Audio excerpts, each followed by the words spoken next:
victims were peacefully assembled in solidarity with Israeli hostages in Gaza when the fiery attack occurred. The suspect said to remain defiant. Acting U.S. Attorney for the District of Colorado, Bishop Gruhl, says the suspect, 45-year-old Mohammed Sabri Solomon, showed no remorse. And when he was interviewed about the attack, he said he wanted them all to die. He had no regrets, and he would go back and do it again. Federal and state prosecutors filed separate criminal charges against Solomon. Solomon faces the possibility of life in prison for the federal charges on top of hundreds of years at sentencing for the state charges. I'm Lisa Dwyer. Sanctuary jurisdictions quite frustrating for those trying to enforce federal immigration law, getting dangerous criminal illegal aliens off the streets. Todd Lyons, the acting ICE director. Boston's my hometown, and it really shocks me that officials all over Massachusetts would rather release sex offenders, fentanyl dealers, drug dealers, human traffickers, and child rapists back into the neighborhoods. And why are agents having to wear masks? Lyons says it's because they're being threatened by people snapping photos of them and posting their names and pictures online and issuing death threats against them. 3 women are suing the Baltimore public schools, alleging they were sexually abused by a special ed teacher decades ago. Administrators are accused of failing to protect students from the teacher's predatory behavior despite knowing about the alleged abuse and allowing it to continue. More trouble for China's troubled economy, with manufacturing said to have slowed last month. On Wall Street, the Dow features 107 points in the red. More on these stories at townhall.com.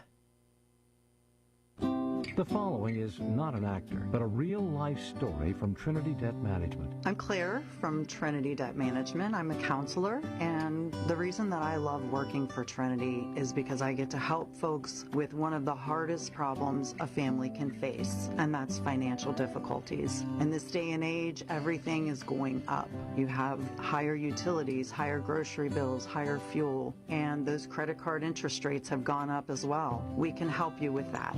We can help you get lower interest rates, lower monthly payments. In just a few minutes, we put together a plan that gets you out of debt and keeps you out of debt. I love my job. It's a great program and a very smart way to find debt relief. If credit card debt has you down, call Trinity at 1-800-990-6976. I'm Claire, a Trinity counselor. Call me and become debt-free for keeps. 1-800-990-6976. Panama's government says Chiquita Banana has taken its white-collar staff out of the country in response to an ongoing strike. Previously, the company fired 5,000 farm workers. Chiquita says it's lost $75 million since the Banana Workers Union joined a nationwide strike against proposed pension reforms. The company, which operates in dozens of other countries, says it also wants to fire the remainder of its staff in Panama, though it's not clear whether such dismissals would be permanent or if this is a pressure tactic. The BBC's Leonardo Rocha. Millions of South Koreans voting today for a new president. It is a snap election triggered by the ouster of Yoon Suk-yeol, a conservative who faces a criminal trial over his short-lived imposition of martial law in December. The winning candidate will be immediately sworn in as president tomorrow, serving a full single 5-year term. News and analysis, townhall.com.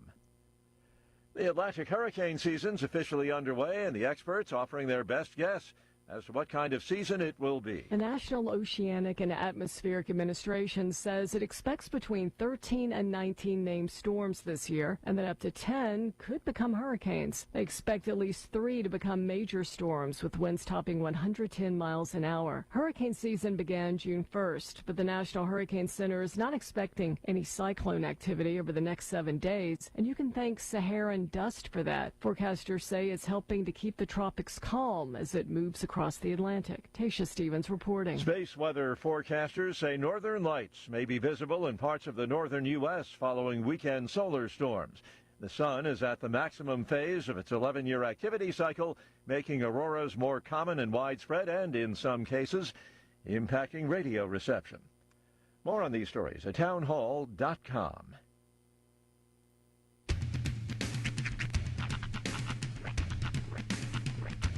What in the wide, wide world of sports is going on here?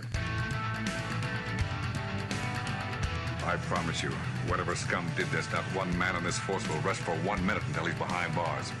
Now let's grab a bite to eat. Yeah, come on. I feel the hot wind on my shoulder and the touch of a world that is older. I hit the switch and check the number. I leave it on and then I slumber. I hear the rhythm ringing through it. Flamenco guitar and cumbia music. I hear the talking of the DJ. The travel listen, what does he say? I'm on a Mexican radio. I'm on a Mexican radio. Broadcasting live from high atop the J.P. White Building in downtown Roswell, New Mexico. It's Mornings with Mike Winters on 106.5 Roswell's Talk FM. Is that what I sound like when I talk? Now, here's your host, Mike Winters. And good morning, one and all. Welcome to Mornings with Mike Winters. I am he. That would be me, Mike Winters. Happy Tuesday, everybody. Happy. Yes, it is Tuesday. Indeed. Sunny out. Yeah, it's quite nice.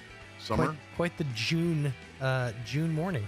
Summer feel. I don't think we're officially in summer yet. But June 20th is the first official day of summer. All I'm saying is it's quacking.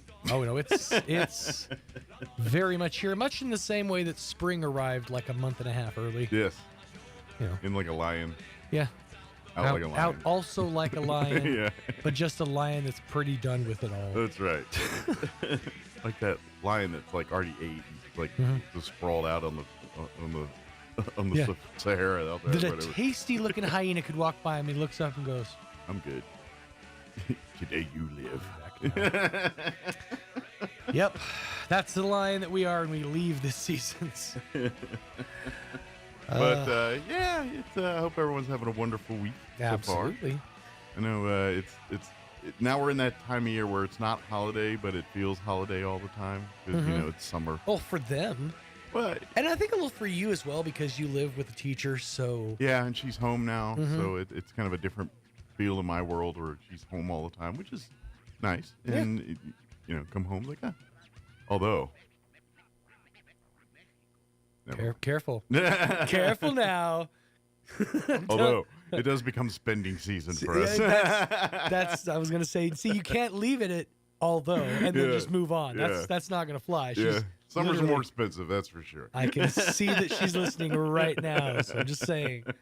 Summers are more expensive, that's for sure. Oh, yeah. So. The costs tend to add up. But that's, I mean, that fun costs. It just does. Mostly. In general, fun repairs, sure, there's those, but we're trying to, look at the fun side of things. Think about the experiences that you've already had this year, and you haven't even gone on the big adventure yet. You haven't even gone, up to the mountains and on the train, and we do all that next week. It's kind of like last year we did a cruise, and kind of so this year we're like, we'll just do a little road trip get out of town for a few days and hang out. So It not only, gets you away from it all, but it really makes you appreciate it all. Because once you're away for a couple of days, all you really want to do is just be in your own bed.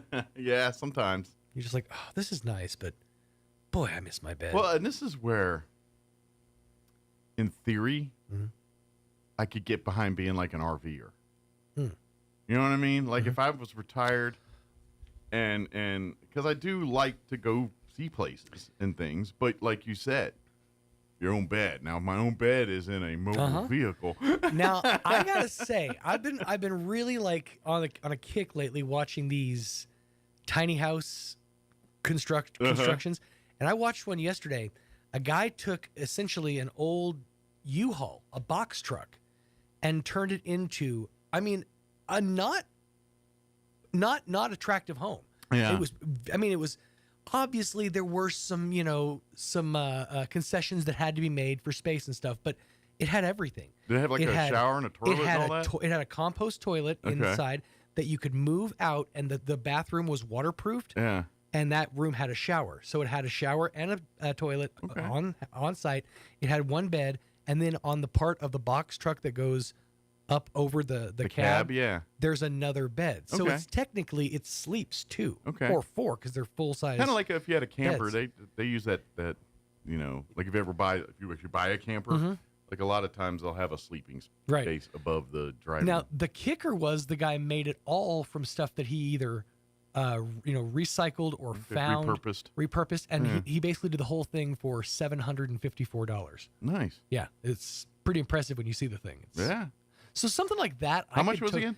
So, well, because the box truck was donated, Okay. and everything else was upcycled. So $754. Okay. He said all That's he very spent, cheap. all he spent money on was some of the insulation, the gray stuff is what Yeah. he said, the caulking, and I think a few pieces of wood that they couldn't get that were like custom. Because I'm going to take a stab that if you bought something equivalent brand new, you're dropping 80, 90 grand. Oh yeah, for it. for sure. I mean, especially with some of the ways they trick out these like one I watched yesterday again was a guy got one of those sheds from Home Depot, Yeah. and just tricked it. I mean, completely out. It was beautiful. The countertops were completely like repurposed wood, and they like stained it, and it was Nothing but gorgeous. granite for me. It was The gorgeous. vehicle weighs 1 million pounds. I've had that thought several times. If I just didn't have these kids, Yeah. I could get down on just being me, just me by myself in a van, just traveling Down by world. the river. down by whatever river I decide to be next to. Speaking motivationally, It'd be fun for a bit. For a bit, be fun. I think you get. yeah. Well, Once like weather hit, you're like, man, I want to be once in a weather house. hits, you get up, you leave to another place. Yeah, I That's the guess. beauty of living in a box truck converted tiny home. Yeah. Well, at some point you run out of places with nice weather. Yeah, sure. In the apocalypse, you're like, I'm just running out the storm. You hit the coast, you're like, I don't know where to go from here. You know what this does remind me of is a show that I used to love in my younger days. I'm going to say it was like late 90s, early 2000s. Okay. There was a show, and I believe it was on like Discovery Channel or TLC, one of those channels. Mm-hmm. And it was called Junkyard Wars. Oh yeah, I remember that show. And it was, and I think they've got like a variation of the show that's Mhm. still out in the ether out there. But Junkyard Wars was cool because it literally just took people, like random teams. It could be families, could be just some mechanic people, just whatever. And they literally put them in a junkyard and they give them some challenge, like they have to build some kind of driving mechanism and do this course, or Right. they have to build some kind of like Mad Max thing that shoots like tennis ball cannons or something. Now here's the thing. I loved that show, It's and it an all awesome had to be show. stuff out of the junkyard there. But that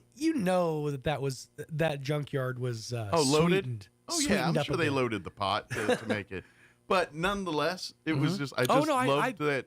I remember that show. I watched it a couple of times, and it was always fun to see what people can do with nothing. But that guy, it's like these modern videos of people just basically turning this thing into this thing. I feel like it's like, you're welcome, Junkyard Wars. It begat from Junkyard Wars.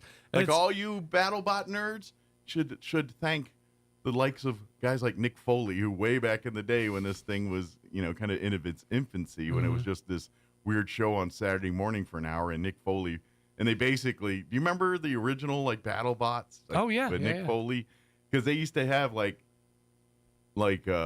house bots that were these gigantor, and basically no matter what robot you build at the end of the show, one of their guys will come in and just destroy you. And that was, it was until like later on. Once once it got into more competition, now it's like a whole like actual competition, and but this is more of the wrestling, When the entertainment side of it. when back the then. tech wasn't quite as good. Yeah. It's funny that you mentioned early 2000s TV, because the guy that was like it was two guys that built this upcycled box truck, and one of the guys was the host, the guy who, do you remember the show Treehouse? Was it Treehouse Nation? Or Yeah, is that the guy where he builds the tree houses? Yeah. Animal Planet show. Yeah. That was that guy. Oh, okay. Was one of the guys who kind of helped. I guess people stop set buying this thing tree up. houses. He still does it. Oh, does he? That's still an active business for him. Yeah. I mean, that's like, look, I get disposable income, but when you're hiring a guy to build your tree house, But hold on. What if you're not hiring a guy to build your tree house? You're hiring a guy to build your house that's in a tree. Because if these people are using these as their primary, homes, then it's different. I guess. but if that's your primary home, You didn't get hugged enough as a child. something. Yeah. No, Or- I agree. But Well, then what? But here's what happens: is what happens when you die or when you're done with this house? you leave your kids a pretty kick-ass treehouse. There's no way you're getting your money back on that house. Oh, no. You're not doing it for return on investment. Well, at some point, you're screwing somebody in your family with this grotesque tree And by house the way, that nobody wants. that's the biggest problem with the tiny house revolution is that there's really no big return on investment on No. these, because once they sell them, they're they're done with them essentially. And they're not really, houses that are built to stand the test of time in a lot of cases. So. The only thing is good is if you own the land that your tiny house Right. sits on, and then if you can bequeath that, then they can build a real house when they're tired of your tiny house. Right. My parents own 10 acres. Their house, 64 square feet. But I could get that. Like, if you want to be out there and away Yeah. from people, but you're like, look, I don't need Taj Mahal. Right. It's just me. I just need a place. Anything wrong with that? Not, I love it. Not a doggone thing. So even, but keep the land available for after you're done. They can mow that down your shed and build a real house there. I just like the idea of everything that I own being within my arm's reach. That's somehow comforting to me. It all is until it isn't. Sure. Until like the windstorm hits and like, is my house going to blow away? Yeah, a little close to home there, bud.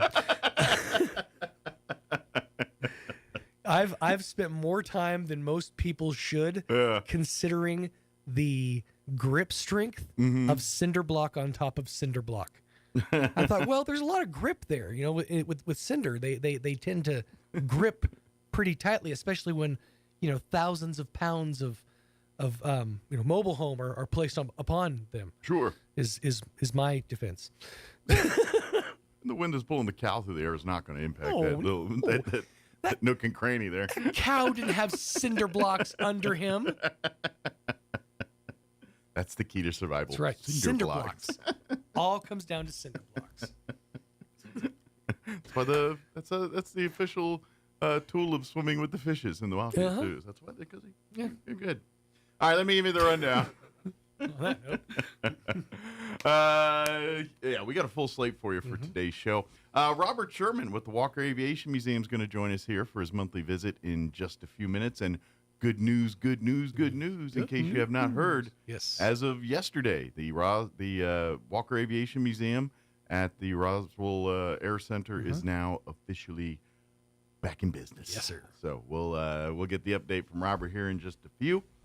In the 8 o'clock hour, about 8:15, I'm scheduled to have Joe Ortiz join us with the Carlsbad Gem and Mineral Society. They've got their rock show. The rock show, baby! That's right. Coming up for Father's Day weekend, June 13th through the 15th. That's going to be out at the Living Desert Zoo and Garden State Park there in Carlsbad. And he'll tell us all on tap for the rock show. They need to get somebody with a really good falsetto to, right before it opens, walk outside, and the crowd that's gathered have a bullhorn and just go, "Are you ready to rock?" I said, "Are you ready to rock?" And then me, I need the dude from the Big Bang Theory. Mm-hmm. If you remember the geologist professor? He's a stand-up comedian. He's been in a bunch of stuff. I just don't remember his name. He's got the big beard. He's a tall dude. Oh, Brian Posehn?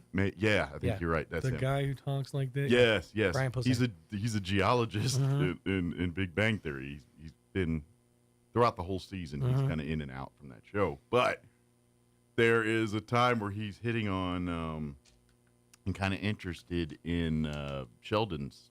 They were not dating at the time. With Amy Farrah Fowler. Amy, yeah. And so he asked her to the rock show. So she declines the rock show. And Cruiser Polly and them end up having to go to the rock show with him. But he's all excited, and he's in the car going, "Rock show, rock show, rock show." Every time I hear this, I think of awesome. that guy going, "Rock show, rock show." But anyway, we'll talk about the rock That's show. the 8 o'clock hour, yeah. In the 8 o'clock hour. And then Amy McFay-Tejas will join us with the Historical Society for Southeast New Mexico. Heritage Dinner. They've got an announcement.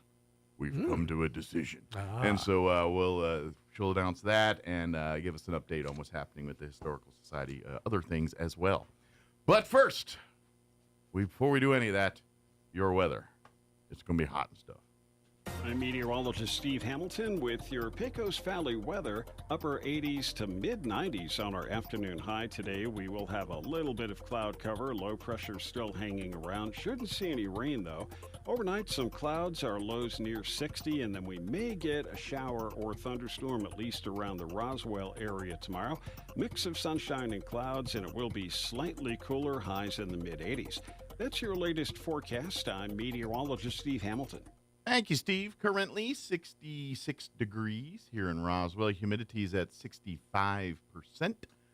Winds are out of the southwest at 5 miles per hour. 91 and sunny for your Tuesday. Winds will be out of the west 5 to 10 miles per hour. Tonight, partly cloudy. Overnight low of 61 degrees. Northeast winds 10 to 15 miles per hour. For your Wednesday, a little cooler tomorrow. Mostly sunny. 85 for a high. Northeast winds 5 to 15 miles per hour. Tomorrow night, we are looking at a decent chance. They say 50% chance of showers and thunderstorms. Mostly cloudy with an overnight low of 67. South winds 5 to 15 miles per hour. Thursday, we're looking at a 30% chance at afternoon showers and thunderstorms. Otherwise, partly cloudy. 94 for a high with south winds 5 to 15 miles per hour. Slight chance of rain Thursday night as well, mainly before 9 p.m., mostly clear. Otherwise, with an overnight low of 64. And then the weekend starts, they turn the thermostat up on us. Friday, sunny and hot with a high of 97. Saturday, sunny, hot, high of 97. Sunday, sunny and hot, high of 97. And then for Monday, there is a 20% chance of rain, 96 for a high there. All right, 7:21. We're going to take a 3-minute break that includes your Roswell Livestock Report recap with Smiley Wooten. And then we will have Robert Sherman join us on the other side from the Walker Aviation Museum. Don't go away. Good morning. This is Smiley Wooten at the Roswell Livestock Auction. 955 head of cattle sold on Monday on an uneven market with excellent buyer attendance. Compared to last week, stocker calves sold steady to 5 lower. Feeder cattle 10 to 15 higher. Packer cows and bulls $2 to $8 higher. 3 to 400 pound steers $4.55, $4.95. 3 to 400 pound heifers $4.15, $4.45. 4 to 500 pound steers $4, $4.55. 4 to 500 pound heifers $3.97, $4.15. 5 to 600 pound steers $3.82, $4. 5 to 600 pound heifers $3.35, $3.97. 6 700 pound steers $3.25, $3.82. 6 700 pound heifers $2.80, $3.35. 7 800 pound steers $3.14, $3.25. 7 800 pound heifers $2.70, $2.80. Packer cows $1.50, $1.60, $5.50. Canner and cutter cows $1.40, $1.48. Packer bulls $1.80, $1.93. Feeder bulls $1.68, $1.74. The top half the cow calf pairs $3,250 to $3,500 per pair. Top half the bred cows $2,850 to $3,050 per head. Now remember, this is the top of the market, and prices range down from this according to quality, quantity, and feel. We do appreciate the business. We'll talk to you next Monday morning. This is Smiley Wooten, Roswell Livestock Auction. Hey Roswell, whatever you've got planned this week, cancel it, because Roswell Ford is slashing prices during our biggest Memorial Day savings event ever. These are the final days to get massive discounts with employee pricing for all. At Roswell Ford, you pay what we pay on our huge inventory of new Fords. Plus, make no payments for 90 days. Upside down in your current car, truck, or SUV and one out early, Roswell Ford can help you get out of your trade, even if you owe thousands more than it's worth, regardless of make, miles, or condition. So you pay what we pay today with employee pricing to all customers on new Ford cars, trucks, and SUVs. Worried about your credit? Don't less than perfect.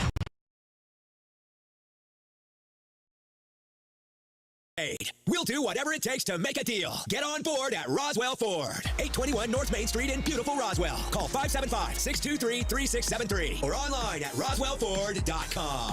Interest accrues from date of sale on select vehicles. Trade balance refinance to new loan. Subject to lender approval. Offers not combined. Rock out to Voyager, a spectacular tribute to the legendary rock band Journey, on Saturday, June 7th at 8 p.m. at the Spencer Theater. Voyager provides today's most entertaining and authentic Journey experience with songs such as Don't Stop Believin', Separate Ways, and Any Way You Want It. Tickets start at $66. Get yours online at spencertheater.com or call the box office at 336-4800. We'll see you at the Spencer. Here's a Mornings with Mike Winters fun fact. Did you know you share your birthday with at least 9 million other people in the world? Your birthday isn't feeling so special now, is it? Here's Mike Winters.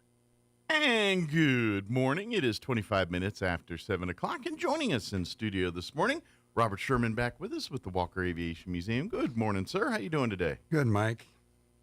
Well, it's doing good. Good. Well, it's finally... We got... it's been months. Yeah. It's been about, since late October 2024. Oh, man. So that's terrible. It is. It's been, 10 months? 9 months, something like that, yeah. Now, you can imagine how much dust accumulated and everything, trying to get everything back into place and then get it cleaned up. And you probably had to do it in a short amount of time because they kind of probably said one day, all right, you're good to go in there now and do what you got to do. And, and then you're like, all right, so gangbusters. Yeah, we had a bunch of folks show up, and we got stuff moved around. That worked, and had a bunch of folks show up a few days ago and kind of get things dusted off and trying to get things organized a little bit. Yeah. But for folks, we're pleased to announce that for a few hours each day here, we'll be able to open the museum up, and as it was the case before, works around the lunchtime flying schedule here at the airport there with American Eagle. So, you come around lunchtime, around 11 till about 12:30 or so. It's going to be open. You can come in and check it out. Yeah, the right now, today and tomorrow, the plane takes off at 12:50. Okay. And then I'm going back in on Thursday, and I just checked it out, and the flights start leaving not 12:50, but at 11:22. Okay, it's a little earlier. Yeah, so right now we go in about 10:30ish. Okay. And then shut down about 1. And then for Thursday, then I'll go in about 9:15 and probably leave about 11:30. Okay. So it's kind of working around that schedule. If you can go to AA.com and just click on flight status and put in ROW for Roswell and DFW for Dallas, it'll tell you what all your departure times are, and we have to kind of adjust ourselves to that. Sure. Otherwise, we go out there and open it up, and there's nobody there. Right. They've already gone or preaching to the choir. Yeah, really. In between shifts there, and now at some point we would like to offer more hours and things like that. And we're going to offer more hours during, of course, the air races. Sure. But what we really can use is volunteers. That's there you go. Yeah. That's what we need is now that the museum is back and operational again.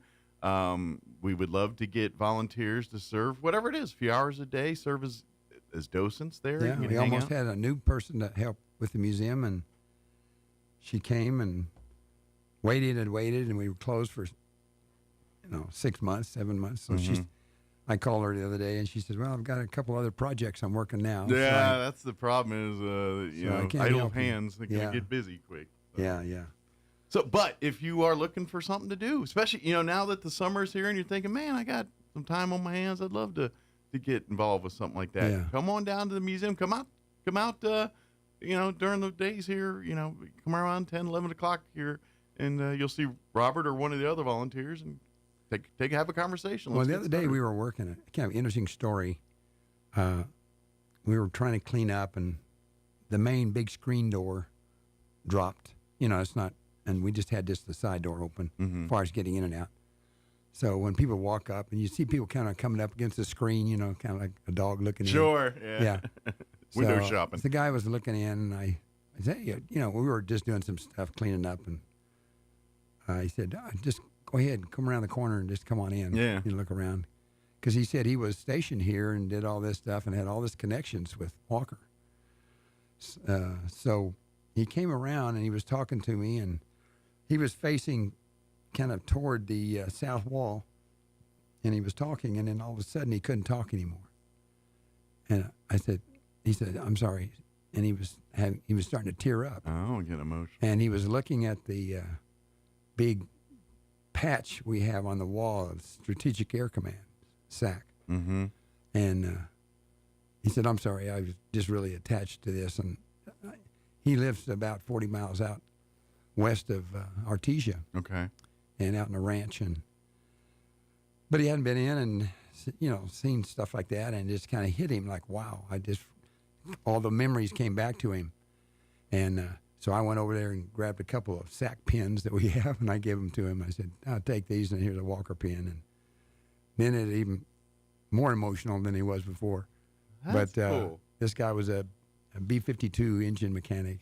Okay. Yeah, so it was kind of like I told my wife and I told some other guys, I said, that would have been worth walking all the way to the base just to have that one guy come in and stuff. It was very emotional for him and stuff. Yeah. And it actually ended up being emotional for me too, because it was kind of like, wow. Well, you can relate to exactly what he's coming from. Right. Even though your experiences are different, they're the same. You know what I mean? And I've seen that patch about 500 times. Right. You swam in some of them pools too. Yeah. Yeah, I'm past that point.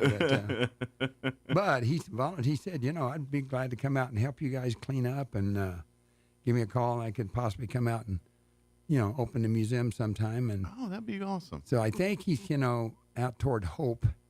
And he can come in that side, that quick, as you're coming back from Cloudcroft. You can turn in and come into the base. Mm-hmm.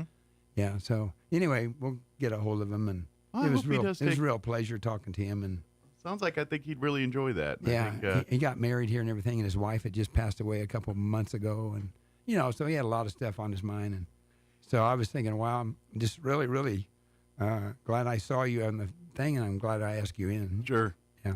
It was a right place, right time kind of moment deal. It was a good deal. And this is actually kind of one of the perks of being a docent. Like, if you want to be a volunteer, this is something that happens, a couple times a season where, the museum will be open, and some family of a service member, or maybe even them themselves that served here, they come rolling through on summer vacation, and they're saying, hey, let's go see where mom or dad, spent time in Roswell. And all the time they'll hear stories of, or maybe they were here as children and they remember their base life. And so it really is a lot of, the people of Walker, of Roswell Army Airfield. They, you get to see that every summer. They come through. And so that's kind of a perk. If you love talking with people and love, hearing those stories, then I think you'll find great pleasure in being a docent out at the museum. Yeah. Just everybody keep in mind that our website is WAFBmuseum.org, standing for Walker Air Force Base. So if you can't understand my voice, I apologize. WAFBmuseum.org. Yes. And you can find out. You can go to that, and then you can go up in the corner and click a little. Depends what you're on a computer or if you're on a smartphone, and click on it, and it'll give you a history thing you can activate, or you can activate education. Okay. And we've got a lot of good stuff on information on education. And as a matter of fact, we have a 2-page handout front and back that we pass out to people that if they go to education under our website, all kinds of YouTubes that they can, about 12 YouTubes they can play for different careers, and then they can access ONET online. We give you 1,014 jobs. Yeah. And also on that same under education, we've listed 480 jobs that are kind of STEM oriented in the Roswell region, from 3 phone books and all kinds of things that, if you're a student out there and kind of waiting for school to start again, and sure, you can go to that site, and we got 38 videos that total 12 hours long that are the basic ground school for being a pilot. So kind of you want to learn everything and see, and that's a great way to see if this interests you before you commit spending money and all that kind of stuff. No, absolutely. It's just like my cousin's son wanted to be a dentist, and he said, okay, I'm not going to pay a penny until you go work at a dentist office. Yeah, make sure you like for a week or two. And so he went off, he found one, and he worked for one day and came back, and he says, no way. This day, he's an optometrist, and he married an optometrist, and they got a really nice place in Lenexa, Kansas. Nice. I guess, Oh, no. In Lawrence, Kansas, I believe it is. Anyway. Good whatever. deal. He decided a few inches north is more for him than yeah. Talking about, Walker and that connection, I got a phone call the other day from a gentleman, Hans Smith. He's, matter of fact, calling me tomorrow night, and we're going to talk. He wrote a book about his great uncle. Okay. And his great uncle was a pilot in a B-17. Okay. Flew in the 8th Air Force in England. And long story toward the end, on the 27th of April, 1944, he was flying his 27th mission. They started out doing 25 missions. Right. And then General LeMay, and because of the loss of crews and stuff, they had to bump it up to 30 missions. Yeah, so on the 27th mission, he was shot down and killed. Oh, geez. But Hans Smith wrote a book, and I've got it here. If you're on the video on the computer, you can see it. But it's called Bombs Away, a B-17 pilot's small part in a big war. Okay. And it just happens that when they go through their initial training, they go to, initial military school, like marching around and running and getting in shape. And they go to initial pilot training. And then the second school he went to was the advanced pilot training at Roswell. Oh, okay. So he was, checking that out. And so he's stayed in our patch of dirt for a little bit. Yeah, so he was here in Roswell doing the multi-engine, which we had advanced pilot training here during World War II. So this kind of goes that I read testament that, we and talk then he about. talked about England a lot. And I was stationed 3 years in England, and it was really interesting. And just the way he did stuff, he picked up different people's stories and stuff, and he'd give them credit. And then he'd make it bold print, and he'd kind of say exactly all the stuff that came out of that memoir or whatever. And I'm going to tell him that tomorrow night when I talk to him. I said I thought it was very effective. And I was reading a lot of books, and I thought it was easy to read and go through, and the way he kind of would jump around and quote other people that were doing similar type books like he was, or memoirs and stuff. So well, I love it. And it's, to be honest, this is great that we have people, going back and telling their relative stories and keeping, because right. To be honest, these people will be long and forgotten for history. Yeah, he didn't know anything about it. He said, found out, and this is his first book he's ever written. And he said, my great uncle, did this. And anyway, it's a very interesting book. Yeah, I love that. It's kind of, I wish there was more, and you almost wish that there was more of that, even earlier wars and our Civil War and some of these. We have some of that, but I'm sure there's so many stories from the Civil War that are just never lost to the history because they were never told in a book or something. And so to me, that every war has that, and it's great that now we're seeing a couple generations later talking about their grandparents or whatever and their experiences, and they're kind of preserving that history a little bit this way. That's awesome. Love that. Right. So if you go to Amazon, you can just look up Bombs Away, and then he said B-17 pilot, small and part of a big war. But the author is Hans, H-A-N-S, P as in Paul, Smith. Hans Smith. All right. Bombs Away. So Good anyway, deal. check that out. But excellent. Yeah. Recommended reading list. Recommended reading. Again, if you have any questions about anything, wafbmuseum.org is the website. There you can, like Robert was mentioning earlier, look at all the STEM stuff there. But if you'd like to make a donation to the museum, there is a button, a link to do that as well. And of course, if we mentioned volunteering. Docents also serving on the board or some other way. There's other opportunities to serve if you're like, well, I'm a little shy around people, but I'd love to help out in other ways. Right. Then we can find that too. So. Yeah, and I can give you some examples here, but just our current board members are Doug Weiser. He's general manager of Cattle Baron. When Robert's not here, usually Doug's here. It's an advantage having him as president, because if we couldn't meet at the base or we couldn't meet somewhere else, we said, well, I guess we'll just have to eat at the Pasta Cafe. That's right. So anyway, we'd meet at the Pasta Cafe, and he'd provide a few little things for us to nibble on. Oh, yeah. But anyway, Doug Weiser and myself, I'm the secretary right now. Allie Bishop, she volunteers on Thursday. She's a treasurer. Katie Yates, Sandy Correa, Bob Donnell. He's a museum volunteer also. Juliana Halverson, everybody knows her. Mm-hmm. Jerry Cloffer, he used to work at the library at NIMI before he retired. Friar Jacques Noraki and Stephen Miller. He's a volunteer on Wednesdays. Nice. And Peggy Bolin, she's getting ready to do her, I think, camp. She's doing Camp Invention, actually, as Camp we speak. Invention. Yeah, this week it's going on, yeah. Yeah. We were going to have her come out and help us with something. She says, well, I'm setting up Camp Invention. You want to come help me? Yeah, she's like, what are you guys free? Yeah. And she just recently made a trip to Iceland. She was telling me about that. Yeah, she's her and her family, they do like to travel. That's pretty cool. So, yeah.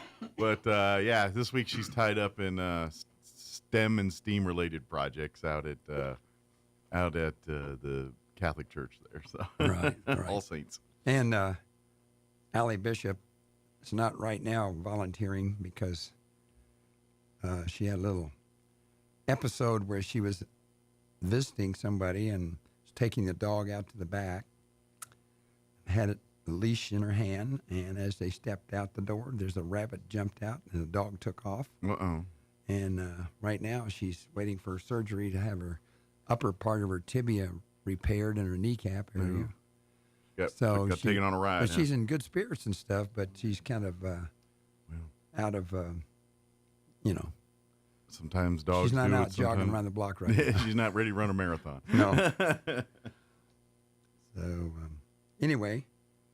But always looking for more. Yeah, our mission statement is to educate and inspire all generations concerning the history, the legacy of Walker Air Force Base, and encourage our youth to explore careers in science, technology, engineering, and math with an emphasis on aviation. Very good. Yeah. And come see it. It is now. We can now actually come see it. That's something we haven't been able to say in a long time now. So the museum is now, like we said, for right now, it's just open maybe an hour and a half a day, depending on that lunchtime flying schedule. Again, go to aa.com there and type in Roswell to Dallas on the search thing, and you'll see. And it's that lunchtime flight, the one around 10, 11, right around that time. Bob Donnell and I, maybe a month ago, went to the museum, and kind of long overdue because the dust storms we've had. Sure. The 30 or 40 model airplanes that we have sitting in the hallway in that display. They desperately behind need cleaning. Some glass. Had gotten dusty from the dust storms, and I think the window seals on the outside are not quite good enough. Up to snuff. So they're supposedly going to fix that up, or we're going to run in there and do that. Help them. And that one you have to go in with like little air guns and stuff. Well, I looked it up. We used to take these really soft rags and try to clean them off. And I just went to, unbelievable what you can do on Google. I went to my phone and I said, how do you clean delicate plastic model airplanes? And there's probably boom, a whole thing on it, yeah. Can of compressed air. Yeah. And a large makeup brush. Okay. So I went to Target and bought a couple large makeup brush, one for Bob, one for myself. And he had some compressed air. And I showed my wife, and she says, wow, that is really a lot better brush than I've got, for... Next thing you know, she stole your makeup brush. When I get through cleaning those 30 or 40 airplanes, you can use it. That's right. She said, get out of here. I'm not going to... But it works really well. That little brush just whips off the dust. By the way, the brush is missing. Just saying. Yeah. No, actually, we got it at the museum, so we can brush off. It's under lock and key. We're good. That's right. But very good. But yeah, But if you look, and this is the thing too. If you love that side of things, they're always looking for volunteers to help out, because there is quite a bit of items that the museum does have under their ownership that does need to be maintained, stored, and kept up. What we've done is what we used to call the Atlas Room. It's a little side room we have in our museum, and what we did is went ahead and put the flight simulators in there. Thanks to XL Energy's grant, we have two really nice flight simulators, and so we're gonna, when we try to get that going again. And if you're out there and you're interested in that, if you just give us a week or two notice of when you would like to come and bring out some kids. We'd like to have, ideally, because we only have two flight simulators, if we can get 8 kids at a time, then we can put pilot, co-pilot on each flight simulator, and then the other 4 we can show them the 12 YouTubes on different careers. Nice. And then they do that for about an hour, and then they flip-flop around. Well, good news is we can start getting those groups back in again and doing all that stuff back together again. It's all the band's back together, so we can do all that stuff. That's right. So. Start doing that. So reach out if you have a youth group organization that would like a personalized tour or want to learn more about the simulators and things. Please reach out. We are now able to do all these things. So that's right. Please reach out. Come out to the museum. Come out. Go to the website wafbmuseum.org. And you can reach out that way too. So whatever works best for you. A really nice video that I show anyway. I know Bob Donnell shows it sometimes, but anyway, it's called the Enola Gay B-29 Super Fortress / the bomber that dropped the atomic bomb, and it's narrated by Gary Sinise, and it runs an hour and 28 minutes long. It gives you all the history of the Silver Plate bombers coming up and the pilot, Paul Tibbets, and how he started out as a little kid. His dad sold, basically was a candy person, candy sales, and a guy came in with a new candy bar called the Baby Ruth, and he flew around for a week dropping Baby Ruth out of his airplane, and he needed somebody to help him, and 12-year-old Paul Tibbets got in there and did that, and after that he was hooked on flying. Nice. He was headed to Baby Ruth. He was headed to be a doctor, but he decided to be a pilot. Well, it worked out well for him in the end, but yeah, that's matter of fact, when we're talking Enola Gay and everything else, and it's the history of that, and that's I love the I'm lucky enough to have seen the Enola Gay in person now, because it's now in D.C. in the Dulles. It's part of the Air and Space Museum, but it's not in the main museum in the city. It's actually in an annex that's out by Dulles Airport in Northern Virginia, in Manassas, Virginia area, and that's where the Enola Gay sits. They've got a space shuttle out there. They got a Concorde out there. It's really cool, but. For many years, the Enola Gay was under the property of the Smithsonian, but they didn't have it fully displayed. They had it in parts in a warehouse somewhere. I remember when I was a kid going into the main Air and Space Museum, and they had a feature on the Enola Gay, but they never had the whole plane in there. They had the front of it in there. You could go see the cockpit and the canopy. They had a couple of the props and everything, so you could kind of get a size comparison. But they never really, not the props, the jet engines, they really, they let you see that kind of stuff. But when they built the actual annex in Dulles some 20 years ago, that's when they reassembled the Enola Gay, and now that's where it's been for the last 20 years. So yeah. If you ever get a chance, go. It's out in Northern Virginia. It's not in D.C. proper, but go see it. So. Yeah, just a couple of history tidbits. The Enola Gay, boxcar, and the Great Artiste and other Silver Plate B-29s, and the Silver Plate were planes that were modified to carry and deliver atomic bombs.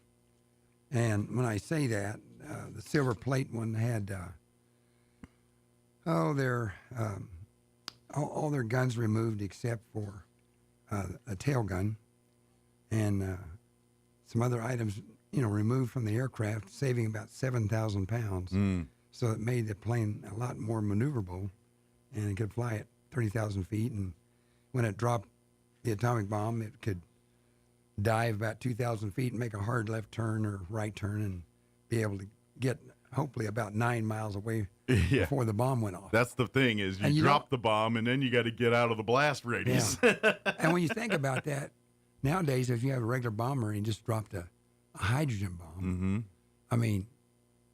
and it just goes down, even though you turn and try to get away from it, likely you're going to have a hard time getting away from something really big. Yeah.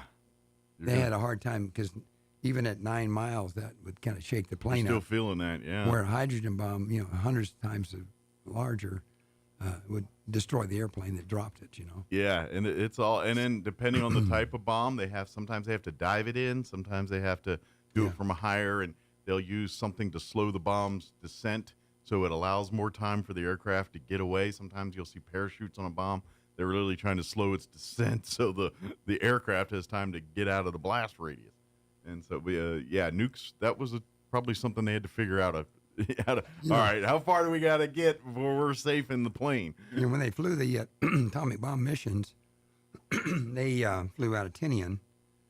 But before that, they were at Wendover Field in Utah.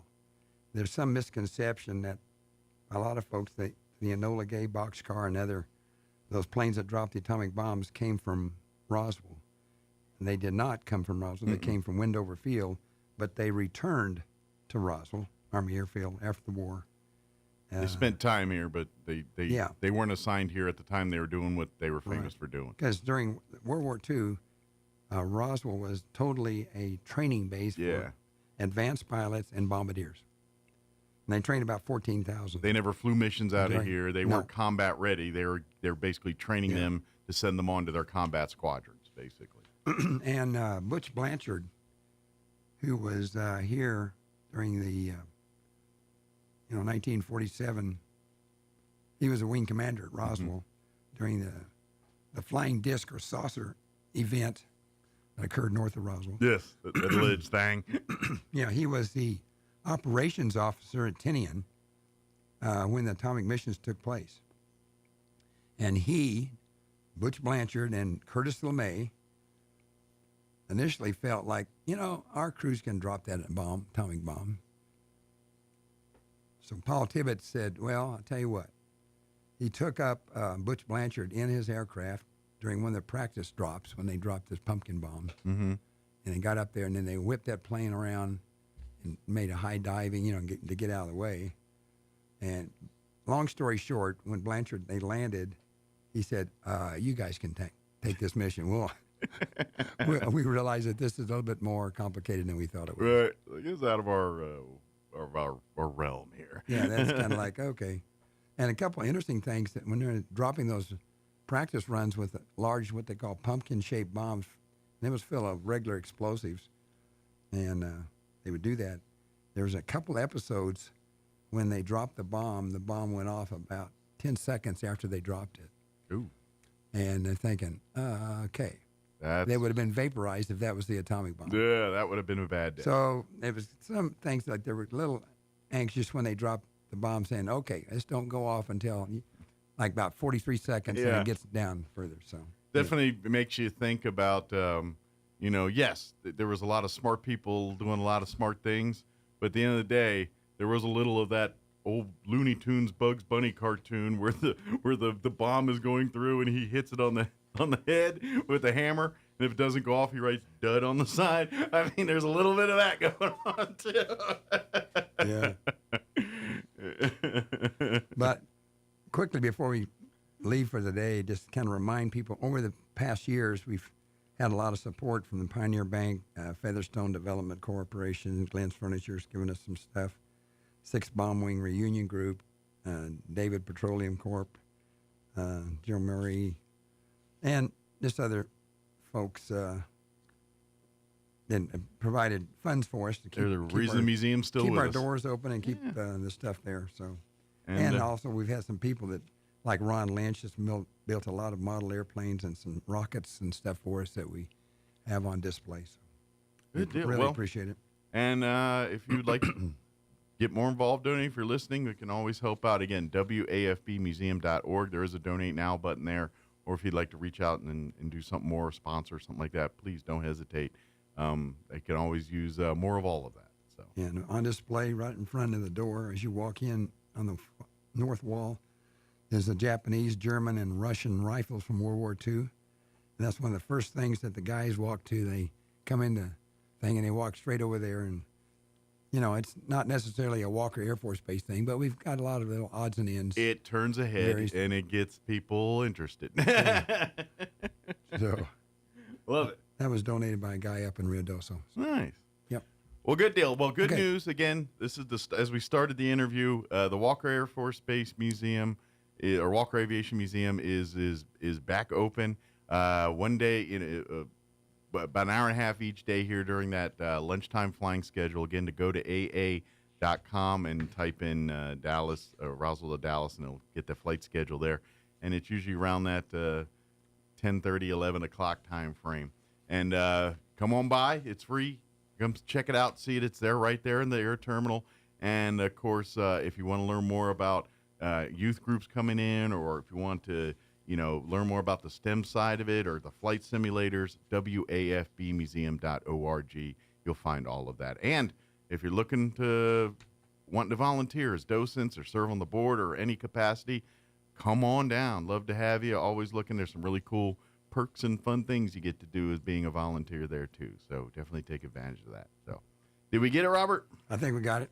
Well, good deal. Thank you, sir. Appreciate it. And glad to see we're back open and come on. And while you're there, go ahead and get a burrito or something afterwards, because if you're hungry, they got great food out there, too. And I hope Allie's Bishop's leg gets well soon. And that's right. Hopefully, hopefully the dogs are calmer in her world today. That's right. Thank you, sir. 7:56. Let's pause for news. Quick break before more news. Don't go away. Now for your Pecos Valley news update, I'm Jared Cirillo. Delinquent property tax auctions will be held in 2 southeast New Mexico counties. Such auctions take place when both the county and the state are unable to collect back taxes owed by property owners. In Roosevelt County, an auction will take place at 1 p.m. on June 11th at 109 West 1st Street in Portales. And in Chavez County on June 12th at 10 a.m. at the Chavez County Administration Center in Roswell. A third delinquent property tax auction will take place in Tobacco County on June 11th at 9 a.m. at the Fort Sumner District Court. Prosecutors in the murder case of Otero County Sheriff's Deputy Jacob Diaz Austin are asking to have the case moved out of Alamogordo. The change, according to the DA's office, was requested by 17-year-old Elijah Hadley's family. Diaz Austin is accused of killing the teen in June of 2024, despite the fact that an internal affairs investigation within the department cleared him of any wrongdoing. The case is being handled by the Bernalillo County DA in an effort to avoid any conflict of interest problems. You're up to date. I'm Jared Cirillo. I'm meteorologist Steve Hamilton with your Pecos Valley weather. Upper 80s to mid-90s on our afternoon high today. We will have a little bit of cloud cover. Low pressure still hanging around. Shouldn't see any rain, though. Overnight, some clouds. Our lows near 60, and then we may get a shower or thunderstorm, at least around the Roswell area tomorrow. Mix of sunshine and clouds, and it will be slightly cooler. Highs in the mid-80s. That's your latest forecast. I'm meteorologist Steve Hamilton. With the Wall Street Business Report, I'm Bill Alexander. U.S. stock indexes drifted closer to their records on Monday, coming off their stellar May, which was Wall Street's best month since 2023. The S&P 500 rose 0.4%, the Dow Jones Industrial Average added 35 points, or 0.1%, and the Nasdaq Composite climbed 0.7%. President Donald Trump's doubling of tariffs on foreign steel and aluminum could hit Americans at the grocery store. Rising grocery prices could be part of the ripple effects, according to some trade experts. China criticized the United States on Monday over moves it alleged harm Chinese interests, including issuing AI chip export control guidelines, stopping the sale of chip design software to China, and planning to revoke Chinese student visas. United Healthcare Group's new CEO, Steve Hemsley, told shareholders he was determined to earn back their trust after its surprising earnings shortfall earlier this year. For the Wall Street Business Report, I'm Bill Alexander in Washington. At Richland Motors, it's never been easier to sell or trade your current car, truck, or SUV for a newer model to hit the road in. Even if you don't purchase from Richland, they want to buy your vehicle for top dollar. But if you do buy from Richland, don't forget, they're the home of the powertrain warranty for life. That's a whole lot of confidence for you. See Richland for details. 2nd and Sycamore and 1309 Southeast Main. I'm only going a short distance. I never wear a seatbelt for that. Seatbelts are too constraining, so I don't want to wear it. My pickup truck will protect me. Why do I need a seatbelt? It's a fact. Seatbelts save lives. Whether you're going to the corner store or traveling across the state, wear your seatbelt. Whenever you get into a vehicle, be a good example for your passengers and buckle up. Seatbelts are there to protect you and your passengers, so wear them. Remember, if you buckle up, they'll buckle up. Sponsored by NMDOT and aired in cooperation with the NMBA and this station. No static at all. Your new home for talk radio is KEND Roswell.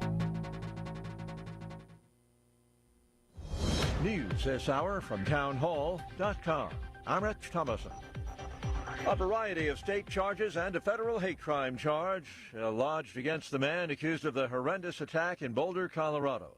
A group of people holding a vigil in support of Israeli hostages attacked on Sunday by a man with an improvised flamethrower and Molotov cocktails. This individual, this terrorist, was allowed into this country by the previous administration, was foolishly given a tourism visa, and then was illegally allowed to stay.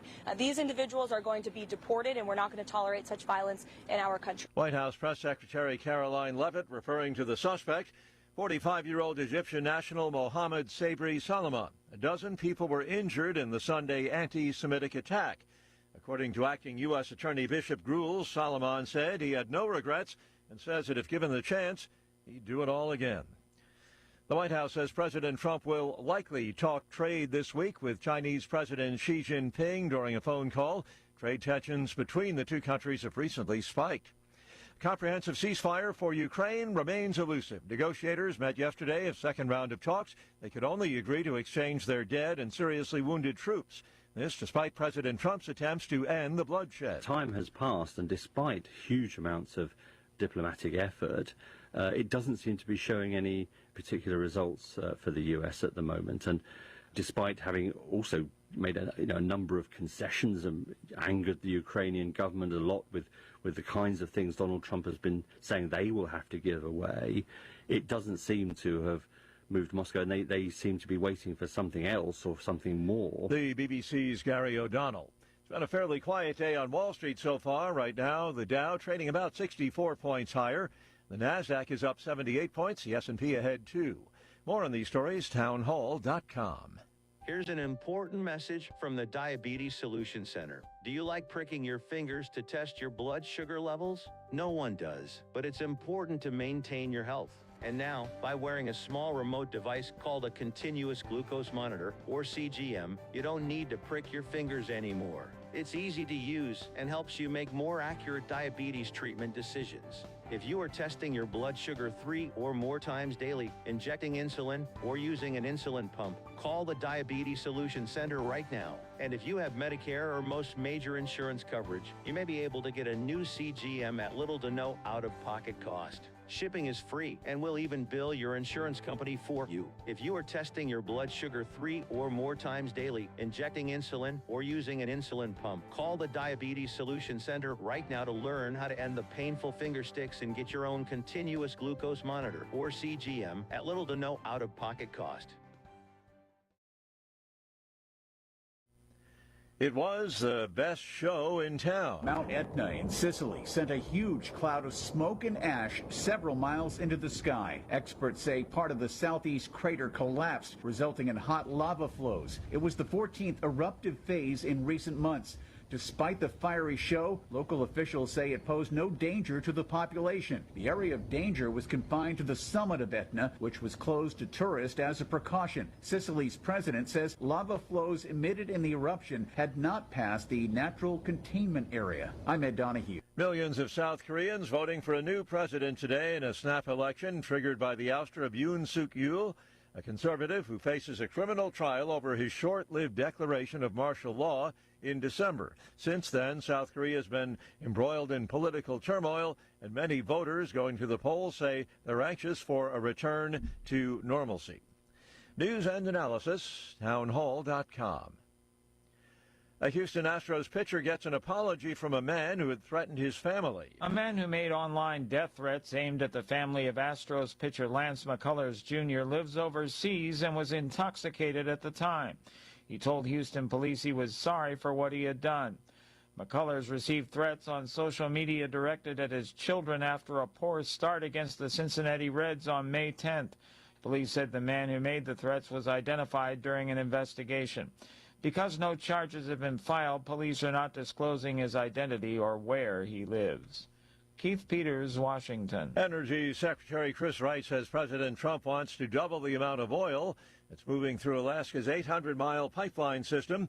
He also wants to build a massive natural gas export project. The president advocates a huge expansion of oil and gas drilling, mining, and logging in Alaska. More on these stories at townhall.com.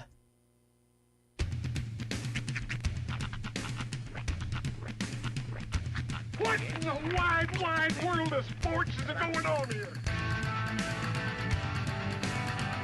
I promise you, whatever scum did this, not one man on this force will rest for 1 minute until he's behind bars. Now let's grab a bite to eat. Yeah, come on. I feel the hot wind on my shoulder and the touch of a world that is older. I hit the switch and check the number. I leave it on and then I slumber. I hear the rhythm ringing through it. Flamenco guitar and cumbia music. I hear the talking of the DJ. The tabloid said, what does he say? I'm on a Mexican radio. I'm on a Mexican radio. Broadcasting live from high atop the J.P. White Building in downtown Roswell, New Mexico.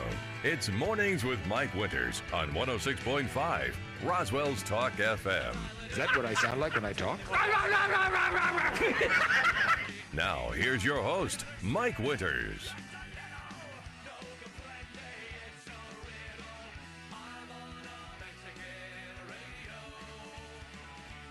And good morning. It is 6 minutes after 8 o'clock.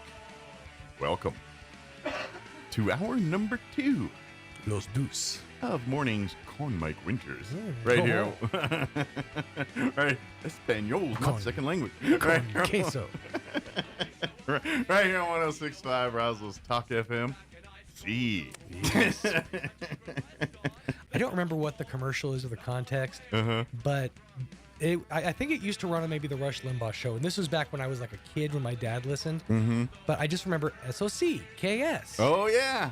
What was that? That was for a learning of foreign. I think it was like before.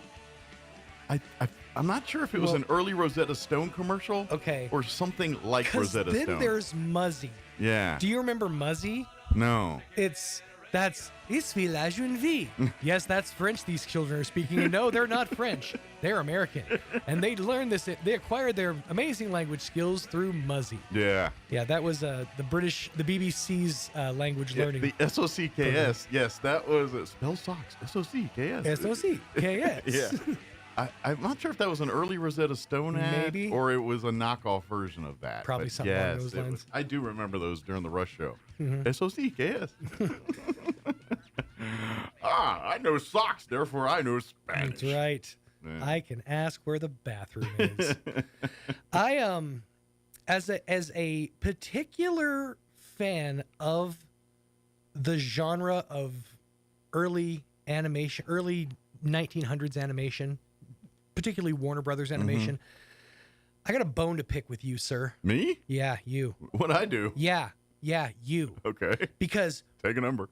2 days in a row now, 2 days in a row, I have heard Mike make the reference of Bugs Bunny hitting the bomb with a hammer. Yeah. Okay. I did it yesterday, and it just apropos happened again today. It did. You're wrong. I saw Bugs Bunny hit him with the hammer. No, you did not. I did. No, you didn't, and I have proof. I have proof, sir. Okay. I have proof. In the cartoon Falling Hair, Bugs Bunny is dealing with a gremlin. Okay. Now, this gremlin is trying to essentially destroy the airbase, and Bugs Bunny is trying to stop him from doing so. Okay. In a scene, Bugs Bunny is jarred and looks over and sees the gremlin with a wooden mallet hitting the bomb with that hammer. Okay? He nonchalantly leans over and says, "What you up to?" and the gremlin prepares to explain himself. And then Bugs hops off the bomb, takes the mallet from the gremlin, says, "Let me take a whack at it." Winds up real good. And then all the way around, stops right before he hits it and says, "What am I doing?" I have the proof right here, sir. Everything that I just said happened. I'm not denying that. But here's a little secret. Bugs Bunny made more than one cartoon. I'm aware of that. But I'm also aware that the great Mel Blanc would not allow himself to redo a joke like that. I'm telling you, there's a scene where he's working. I don't remember the cartoon, but he's working in a bomb factory, and there's an assembly line of bombs going through, and he hits him on it, and it's you find me the cartoon because I propose that you, sir, are Mandela affected. I'm not Mandela. You're Mandela affected, is what you are. I've seen it. I will want look later. I don't want you have to time find right that now. cartoon because if I'm wrong, I will concede. But I have seen probably every single Looney Tune like 3 or 4 times all the way through. I've seen him, and he wrote on black paint, "Dud." I'm telling you right now. Okay, I want to, and I'm gonna look too. I'm gonna look too. Yeah. I'll give it the honest college try. But I remember this every time you said that. All I can remember is that one scene from that cartoon, and I've Googled it. I've looked at. I know it's not exactly science, but I did Google it, and I could not find any evidence. In fact, AI tried to dissuade me with its, coercive keister by saying, yes, Bugs Bunny did attempt to hit the bomb, but stopped right before he did so. So different episode. I want to find it. I'm going to look myself. I'm telling you. And yes, just because the internet doesn't mean it didn't happen. That's why I'm saying it's not Because exactly they're also reliable telling us research. there wasn't the cornucopia on the Fruit of the Loom, and that's horse hockey too. I don't think there was. I honestly, I saw it. Honestly, I don't think that there was. Y'all I know it people makes tell sense. me I haven't lived things, and I have. I know it makes sense, but I don't think that there was. It was. Just because the internet told you it wasn't doesn't mean it was true. Because guess what? Everything on the internet's true. They're lying to you. I lived it. I saw it. I smelled lived it too, man. But and again, the dud thing? But again, anybody who's pulled out like it had nothing to do with the episode you're talking about. The storyline's not different. It was literally he's in a factory and it was the bombs, they looked like big bullets. They were coming down the thing and he literally had I think he had a helmet on and he goes, dink. Paints with a black thing, dud, and then goes on to the next one. I'll look. I will look. It's a different cartoon altogether. I pride myself in my abilities on Google. Like I can Google. I Google good. Yeah. I know what to type to find things. So I'll look. And I think people do whitewashing campaigns out there because there's also another one with the Porky Pig, and he gets abducted by some kind of devils under the water, and it's nightmare fuel. I remember as a kid watching this thing, and it was Porky Pig, and there was other pigs, and it was this devil thing, and it was really dark. Okay, now here's where I would be surprised if they scrubbed that thing from the ask internet. because there are different versions of Porky Pig as well. Early Porky was a real big fat pig with a tiny head. I think this was before Talking Porky. Okay. This was like Silent Porky. Okay, this so was we're one talking of the like older ones. Yeah. we're talking like old, like maybe before Merry Melodies, like Got 40s, it. 50s probably. Gotcha, gotcha. That era. And here's a fun fact. I didn't know this until just recently. The reason that the old Looney Tunes are called Merry Melodies is because they were used essentially as music videos. They were like lead-ins to the movies, right? They were they were trailers for the movies, but they were used to feature music that it was available in the Warner catalog for sale. And a lot of it's, that orchestral, like, and that's mostly what it is. And so they used these cartoons to feature the songs that you could then buy the records or the wax pressings of for your own home collections. Well, and I'm pretty sure that's where the one thing that everyone gets mad at now, but that ooh, ah, ooh, Halloween spooks outside. Yeah. Ooh. Yeah. I'm pretty sure that's one of those songs from that era. You're absolutely right. I think it is. And then the part I love is if you give that song a minute, about 2-3 minutes into it, there's literally just nothing but 2 minutes of people going. Ooh, ah,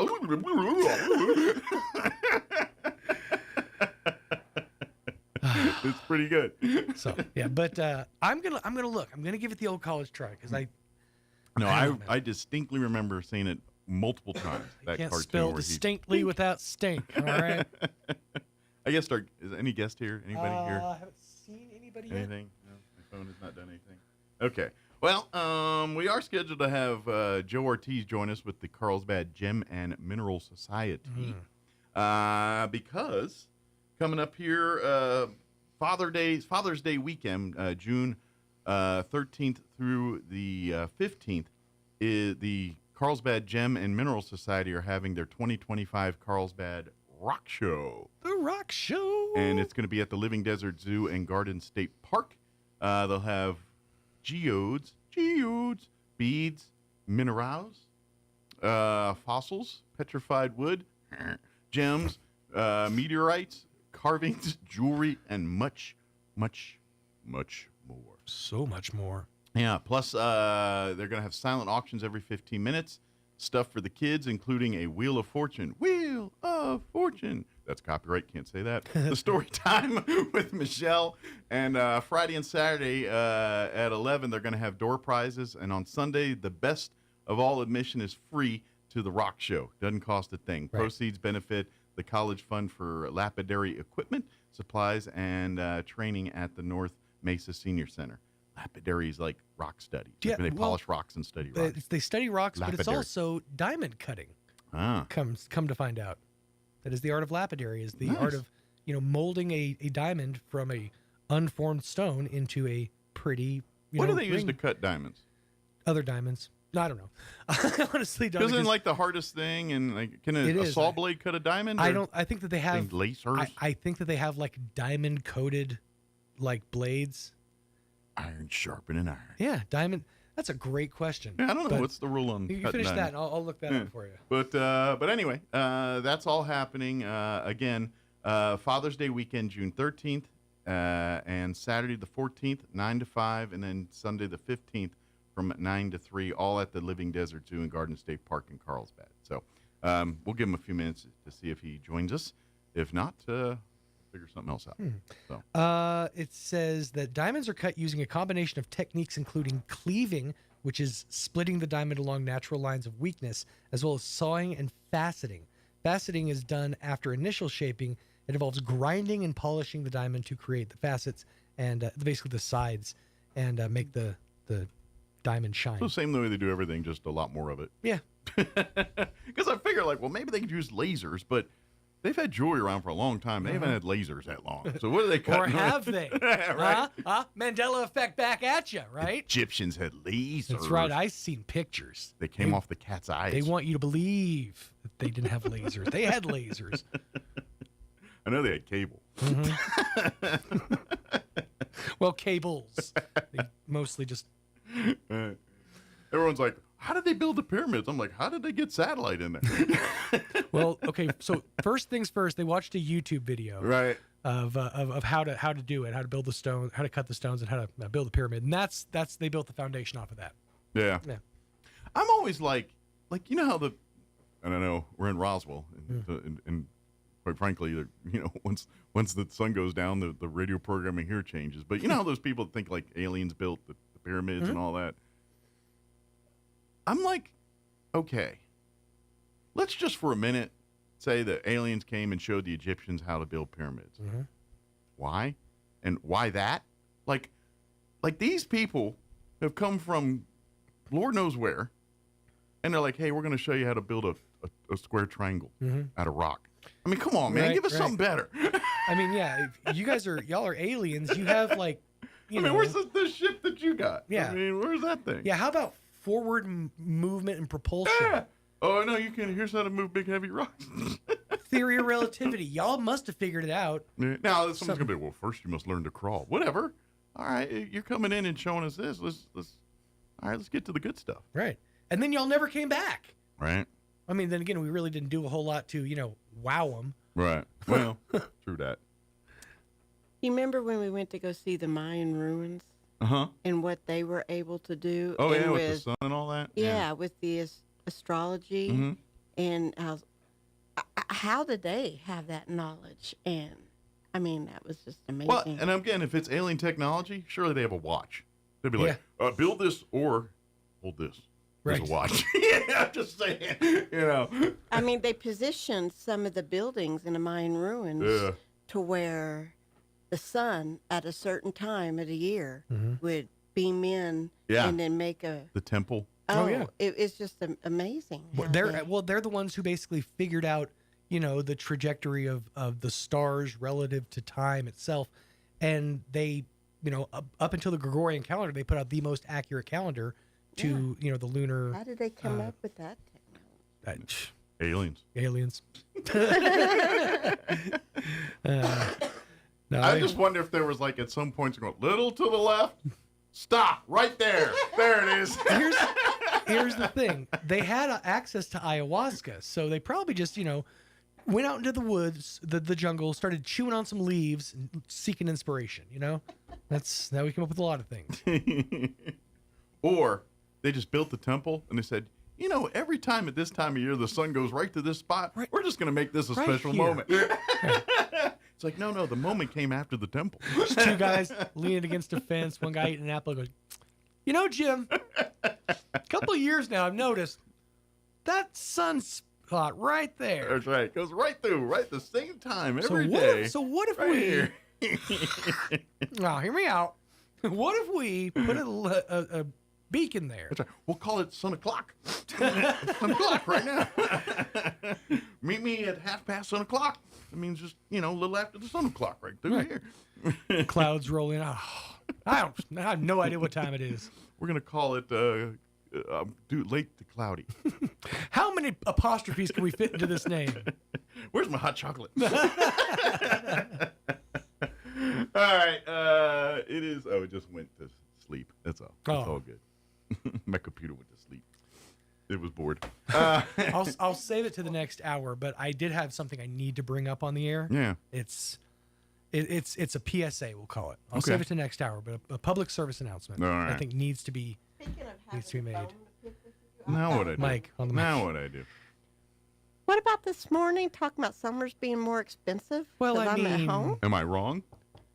What are you talking about? How is the summer more expensive because I'm home? Not because you're home. It's just that summers in general are more expensive. You have more time off. This is your time off. So this is when vacations happen. This is when experiences happen. A lot of hotels. Things get done. A lot of, fair. But also, maybe some things that go out. Like I know you guys recently had an issue with, was a water heater or... Well, I'm just going to say, and I don't know if I mentioned on the radio. What are we going to say? We just bought a TV stand that, let's just say, is not necessary. Well, does it hold the TV? Yeah. All right. But so does the former one, just fine. Did it go with the color scheme? Guess what? For $800, it better. Oh, my God. $800? Yeah. My TV wasn't even that much. I rest my case. I'm sorry. I tried, Kim. I tried. You did try. I rest my case. Did you remember some of it was for the assembly?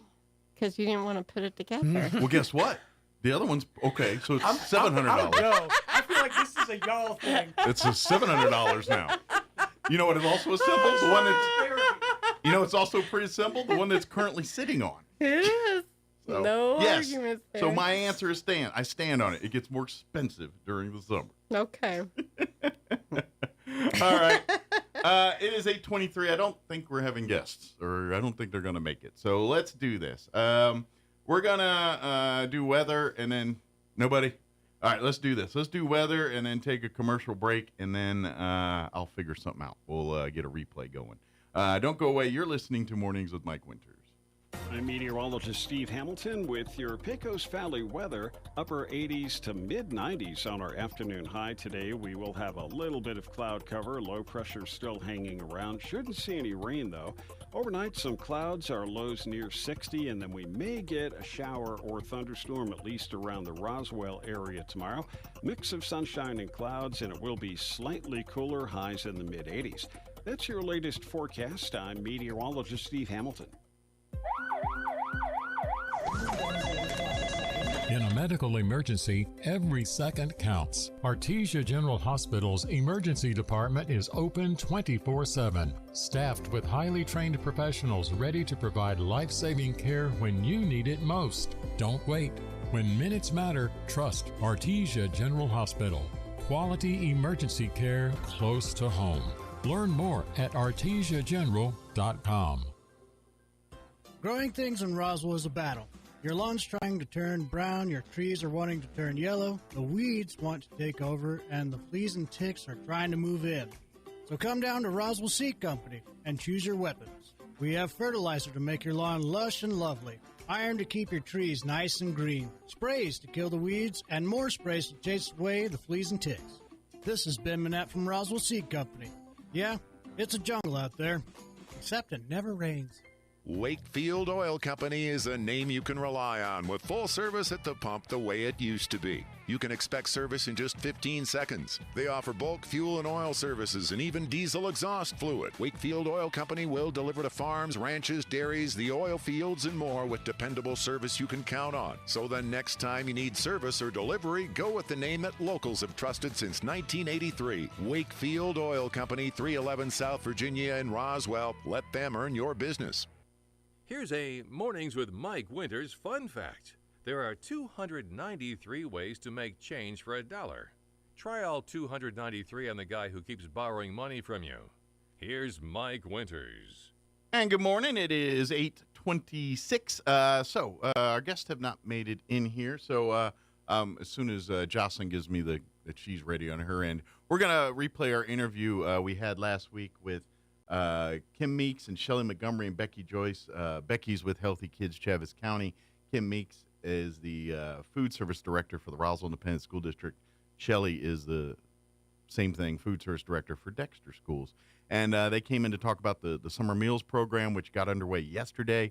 But if you've not heard the hours, all that stuff, we're going to play that interview for you now. So it's about a 20-minute interview here with them, just talking about because there's a lot of new procedures this year with the kids have to be there at the meal and they have to consume the meal on site. There's some new things. This is not coming down from locally. This is state, federal regulations, mandates.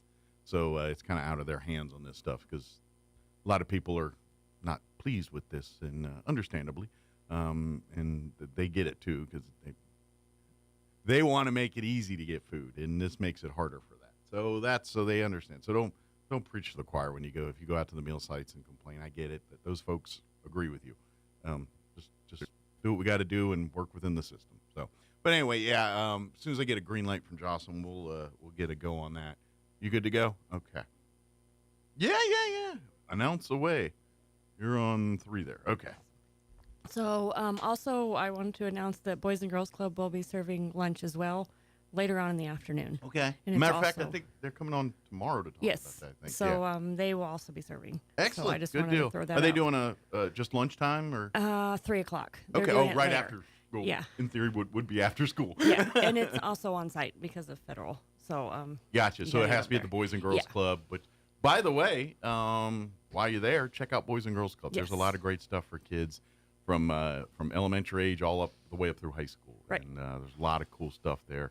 And they even got after-school program when that's back in session. And if you want to learn more about it, and they keep expanding that every year. Yeah, and Rick will be on tomorrow to Rick talk about Lamb that will be stuff. in. And Yeah. so, but I wanted to throw it out there, and in lieu of the school lunches, they're also going to be serving. So there's another that's site. actually a little later in the day. So if you miss because of life one of the other meals, you can kind of make good over at the Boys and Girls Club. Right, because they do serve a little bit earlier. I know at the schools. Yeah, I think it's like at 8, starting at 8, the breakfast, and then they'll have like a 10 to like noon. I think it's kind of they start at there's only 2 sites serving breakfast, Roswell High and Goddard. I have it right here. Yeah, you have it. Yeah, the 2 breakfast sites.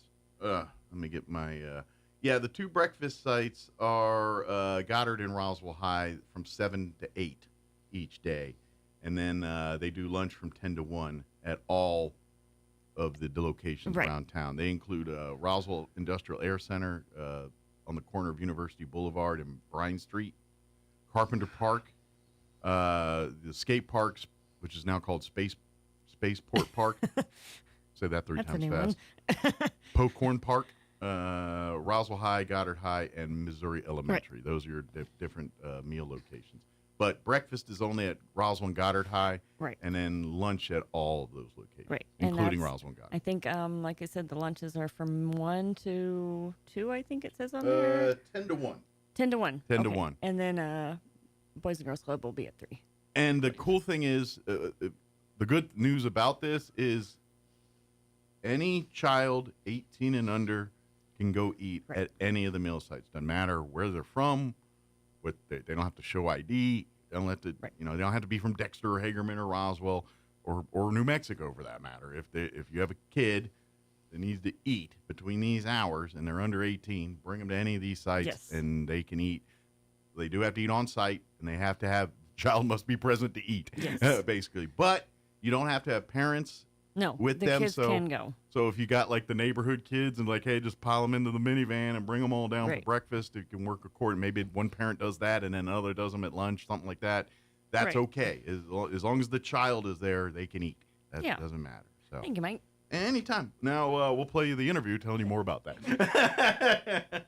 So here is our interview with Becky Joyce from Healthy Kids Chaves County and Kim Meeks and Shelley Montgomery, food service directors for RESD and Dexter schools, respectively. Here's that interview.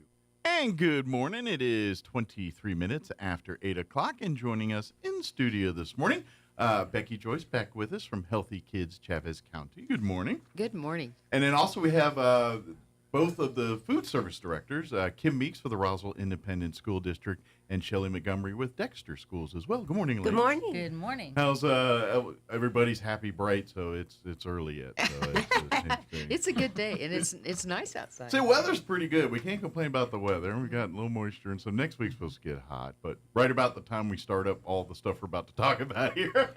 Yep. Of course, with you ladies here visiting, it must mean it is that time of year for the summer breakfast and lunch programs. Some changes to this year's procedures and how it's going, and I'm sure it's caused quite a kerfuffle in your world. So, but this comes from higher up. This is state. Is it federal or state that makes the mandate on this one? I'm not even sure. It's both. Gotcha. Yeah. But I know every district in the state is doing it the exact same way, and so they're supposed to be. Yes, but well, and I just saw the I guess the Albuquerque news last night, and they were talking about Albuquerque schools, basically talking about exactly what we're about to talk about here for Roswell here. So, but yes, the summer meal program is going on this year. A little bit different form, but and mostly in the fact that basically they have to come for the meal. The child has to be there for breakfast and then come back for lunch later when it's lunchtime. And stay there on the grounds to eat. Yes. So that's a new one too. It's like a restaurant. Yes. Sit down and enjoy your meal. Yes. And I know it's tough because it's hot. And we aren't allowed to deliver any meals. Yeah. To any site. Right. Yeah. So. It's one of these things that you're going by what rules you have to go by here, and I'm sure if you guys were able, you would be doing all these things because you. Of course. Obviously, you guys understand, the issues it is getting food to people during the summer months here, probably better than people making the decisions, quite honestly. It helps us out. The more kids that we're able to feed, it goes both ways. It helps us out and it helps them out. And absolutely. Not being able to help with vacation Bible schools and different camps and stuff like that has always been important, and so we feel just as bad about it. Sure. That we're not able to do that. Exactly. Absolutely. But so I guess I'm putting this. Please understand, so when you come to the meal sites, you're preaching to the choir. Yeah. We really want to feed kids. Absolutely. You want more opportunities, not narrowing that window here. But the rules are the rules, so this is how we have to play. So how it's going to work is there's I think 6 different sites around this area, around the Roswell area. 7.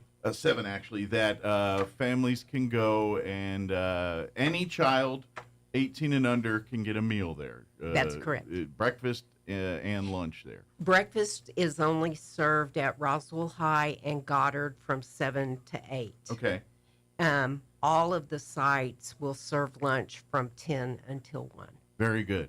And will they all offer the same meals at each one? Or That's correct. Very good. So you'll get, so you don't have to, they're going to be doing burgers here and something over here. It's the same at either one. So whatever one's closest or most convenient for you, pop on in during those times here. But like we said, the child must be present. The child must consume the meal on site there with them. So just please annotate time for that, to do that. And is there any other stipulations that they have to have or anything? Does it does a parent have to be there with them, or if there's a No. Hey, I brought the neighborhood. Can you? That's fine. Okay. We just give a meal Excellent. to Very each good. child. Excellent. Very good. That's wanted to make sure any of that kind of stuff. Now, this will all start here June 2nd, next week. Correct. That's for Roswell. Now, for Dexter, what's the sites and times for the? We're going to be serving there in front of the high school, in front of the Lewis Gym. Okay. And we're starting on June the 9th. Okay, so about a week later. Yeah, about a week later, and we're going to serve lunch from 1 to 2. Excellent. Okay, so you can come on again. Same rules apply. Same rules. Must eat on site. Child must be present, and for both meal, or I guess be one meal in this case, the 1 to 2, and of course, but it also works this, like if you were in Chaves County, like if you're a Roswell student and just happen to be in Dexter that day, you can go in there and eat, and vice versa. If you're in Dexter or Hagerman or wherever, and you're down in Roswell during that time, come on into any one of the 7 sites and get a meal. No big deal. And if you're not a Roswell resident, say you're just passing through and you have kids, can they That's join? correct. Any kid. Any child that is 18 That's and awesome. under that eats. The only difference for Dexter is we're Monday through Thursday. Gotcha. So the Fridays make arrangements to come down to Roswell or. That's correct. Yeah. Come to Roswell. Yeah. Just gee whiz curious. Is Eddy County, they're doing something similar in theirs? Where I'm just wondering if there's kids by like Lake Arthur area that might be closer to go to Artesia. I don't know if they're doing anything. Artesia used to do something, but I haven't talked to them this Okay, year. I hadn't heard either. I just didn't know if you guys. Yeah, I have not heard either. Of cloud cover, low They're doing pressure Carlsbad still or hanging something. around. Shouldn't That's see a any different rain story. though. Yeah. Overnight, some clouds, But anyway. lows near 60, and then we may get a shower or thunderstorm at least around the Roswell area tomorrow. Mix of sunshine and clouds, and it will be slightly cooler, highs in the mid 80s. That's your latest forecast. I'm meteorologist Steve Hamilton. All across America, this is the Red Apple Audio Network's Market Report. Stock averages will open around where they opened yesterday. Once again, it's been like that many days recently. The markets have been fairly flat because of uncertainty about tariffs. The tariffs are in legal limbo right now. The White House says they're very confident tariffs will be upheld. Others think the Supreme Court will limit them. The White House says again they're close to the finish line on a couple of tariff deals with more in the wings, and that Presidents Trump and Xi of China will likely talk very soon. Some think a deal with China could become the model for agreements with other countries, or if talks go on, the stock market could become more volatile again. Stocks in sports betting websites fell. Illinois raised taxes on them for a second time, and now other states may do the same to offset budget deficits or funds cut by Congress. The Yale Budget Lab says tariffs could cost the average household $2,800 a year or $950 a year, depending on where the tariffs settle. Fiserv Financial Tech says essential spending is now increasing at twice the rate of discretionary spending. Some Social Security checks will be smaller this month because of student loan garnishments. With business, I'm Joe Connolly. This is the Red Apple Audio Network's Market Report. Sid Rosenberg here with big news. I'm going to Cyprus on June 22nd with my beautiful wife, Danielle, for our 33rd anniversary. We're going to the Cap St. George's Hotel and Resort. Beautiful beachside luxury, incredible restaurants, a world-class spa, even a nightclub. George's Ranch offers horse riding by the sea, which guests can arrange through Cap St. George's Hotel and Resort concierge team. Visit capstgeorges.com. Here's a Mornings with Mike Winters fun fact. The U.S. Treasury once considered producing donut-shaped coins. they instead decided to go with coin-shaped donuts. Here's Mike Winters. And good morning. It is 8:39, and joining us in studio this morning to talk the rock show from the Carlsbad Gem and Mineral Society here. Joining us this morning, we have Katie Hurst and Monique Pickens. Also, Felicity and Michael Hurst as well. Good morning, everybody. Good morning. Good morning. Oh, in unison and everything. Perfect here, too. So, coming up Father's Day weekend, June 13th, 14th, and 15th, out at the Wildlife Refuge there. Living Desert Zoo Wildlife. and Garden. Yeah, State Park. They are going to have your 2025 rock show. Yes. And it's going to be a weekend full of fun with rocks and Yes. all kinds of stuff, from learning about lapidary and stuff to collecting and buying rocks and things like that. But just kind of just seeing all things rocks, pretty much, right? Yes, exactly. Good deal. Absolutely. So you guys big rock? Are you a rock collector? Okay. How'd you get started in rock collecting? We used to go Pecos diamond hunting, and Okay. we still do that now, along with arrowhead hunting. Okay. And then my mom came up with the idea for joining a rock family, and I agreed. Okay. How long have you been doing it? About a year. Okay. Almost 2 years. We actually. Let's get that mic right in front of you there. We There you go. actually met everyone and joined the club at the Gem and Mineral Show 2 years ago. Okay. That's how we got interested. So you and got that's hooked how by we coming to one of these rock shows. We sure did, and that's how Okay. we got connected and met everyone, and it's been an awful lot of fun since. Good deal. So this is kind of for everyone, from people that are just kind of like, hey, rocks are cool, I'd like to learn about them, to, no, I've been studying rocks. I'm a geologist. I've been doing this for years. This is my background. So whatever level of knowledge you have, it's gonna Fits right in. Make everybody happy here. Yeah, there's not a kid. I've never met a kid that didn't love rocks. Oh yeah, I mean, and that's just it. Yes, I mean, it's kind of like bring the kids, but the adults are gonna be just as equally entertained and interested in everything else. Absolutely. It's kind of like there's certain movies that are really kid-centric movies, but adults kind of want to see them, and you're like, well, I don't have a kid. I better grab one and go see this movie. Yeah. No, not all the memes about like the kids and like not having enough pockets for rocks. I mean, we're a whole club of people that just still need bigger like-minded, Sure. and like-minded more rocks. Yep. And then we also have a really great group that does lapidary work, which is cutting, polishing stones, and we actually have one member who's a geologist, but she actually does the faceting too of fine stones. Okay. Which is really neat. Which is another level of kind of the lapidary. That's kind of that's where you're getting into more advanced. Yes. Like when you're getting into diamond cutting and things like that. That's exactly. where you're getting into that level of stuff. And that is advanced because it's not easy to do. No, well, what is it? The hardest surface in the world, a diamond, and you just can't, Yeah. I believe it's a diamond. Yeah, I think it's something like.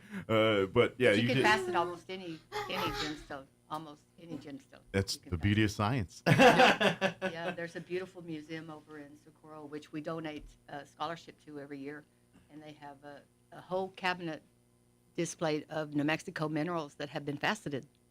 Beautiful. Nice. Yes. So you guys are based out of Carlsbad. Is that like for folks here that want to get more involved? Is there stuff around here, or does it come see you guys in Carlsbad? Well, all the way from here down to Carlsbad, you can find Pecos diamonds along the river. Sure. I mean, as far as actually rocks, but like a society or someone to kind of. So we're artisans, and the three of us are artisans, and we actually make.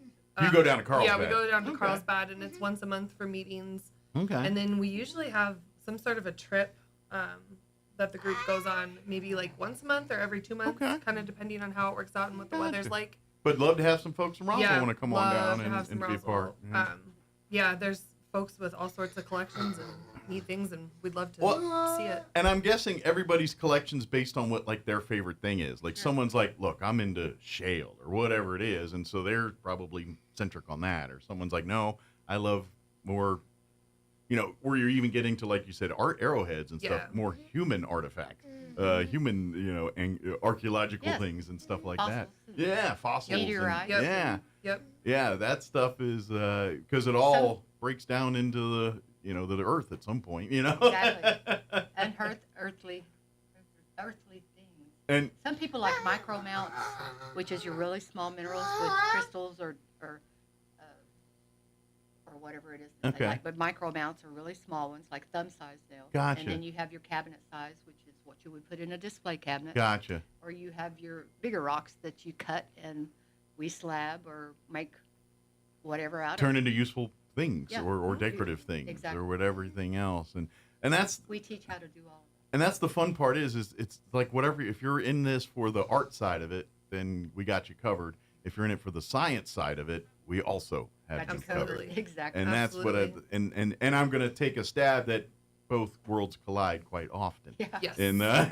in that type of thing. Like So, our upcoming show, if you have a rock that you don't know what it is and want to know what it is, Bring it with you. Yes, exactly. We'll be happy to tell you what it is. excellent. So let's talk about the it's gonna be that Father's Day weekend, the 13th through the 15th there at Living Desert Garden State Park there in Carlsbad. What's like? I know there's going to be silent auctions. There's going to be different. Talk about some of the actual different little events that are going to be going on over the 3 days there. What do you like to do the best at the show? It's probably the rock wheel. The prize wheel. Okay, is that the Wheel of Fortune? I was Yeah. I was reading about that. I wasn't sure what it was. Tell me what it is. It has polished rocks. It has regular rocks. It has all of that. It even has these little shells. Okay. What they put they make them like little bugs. Okay. Oh, yeah, yeah. And they have little googly eyes. How do you get them? You have to. It's either sometimes they're just put in the random places. Okay. But sometimes they're in the middle four, which. Explain how the wheel works. You have to spin it. Okay. And when it spins, you land on a number when it stops. Okay. And that number that you get that prize.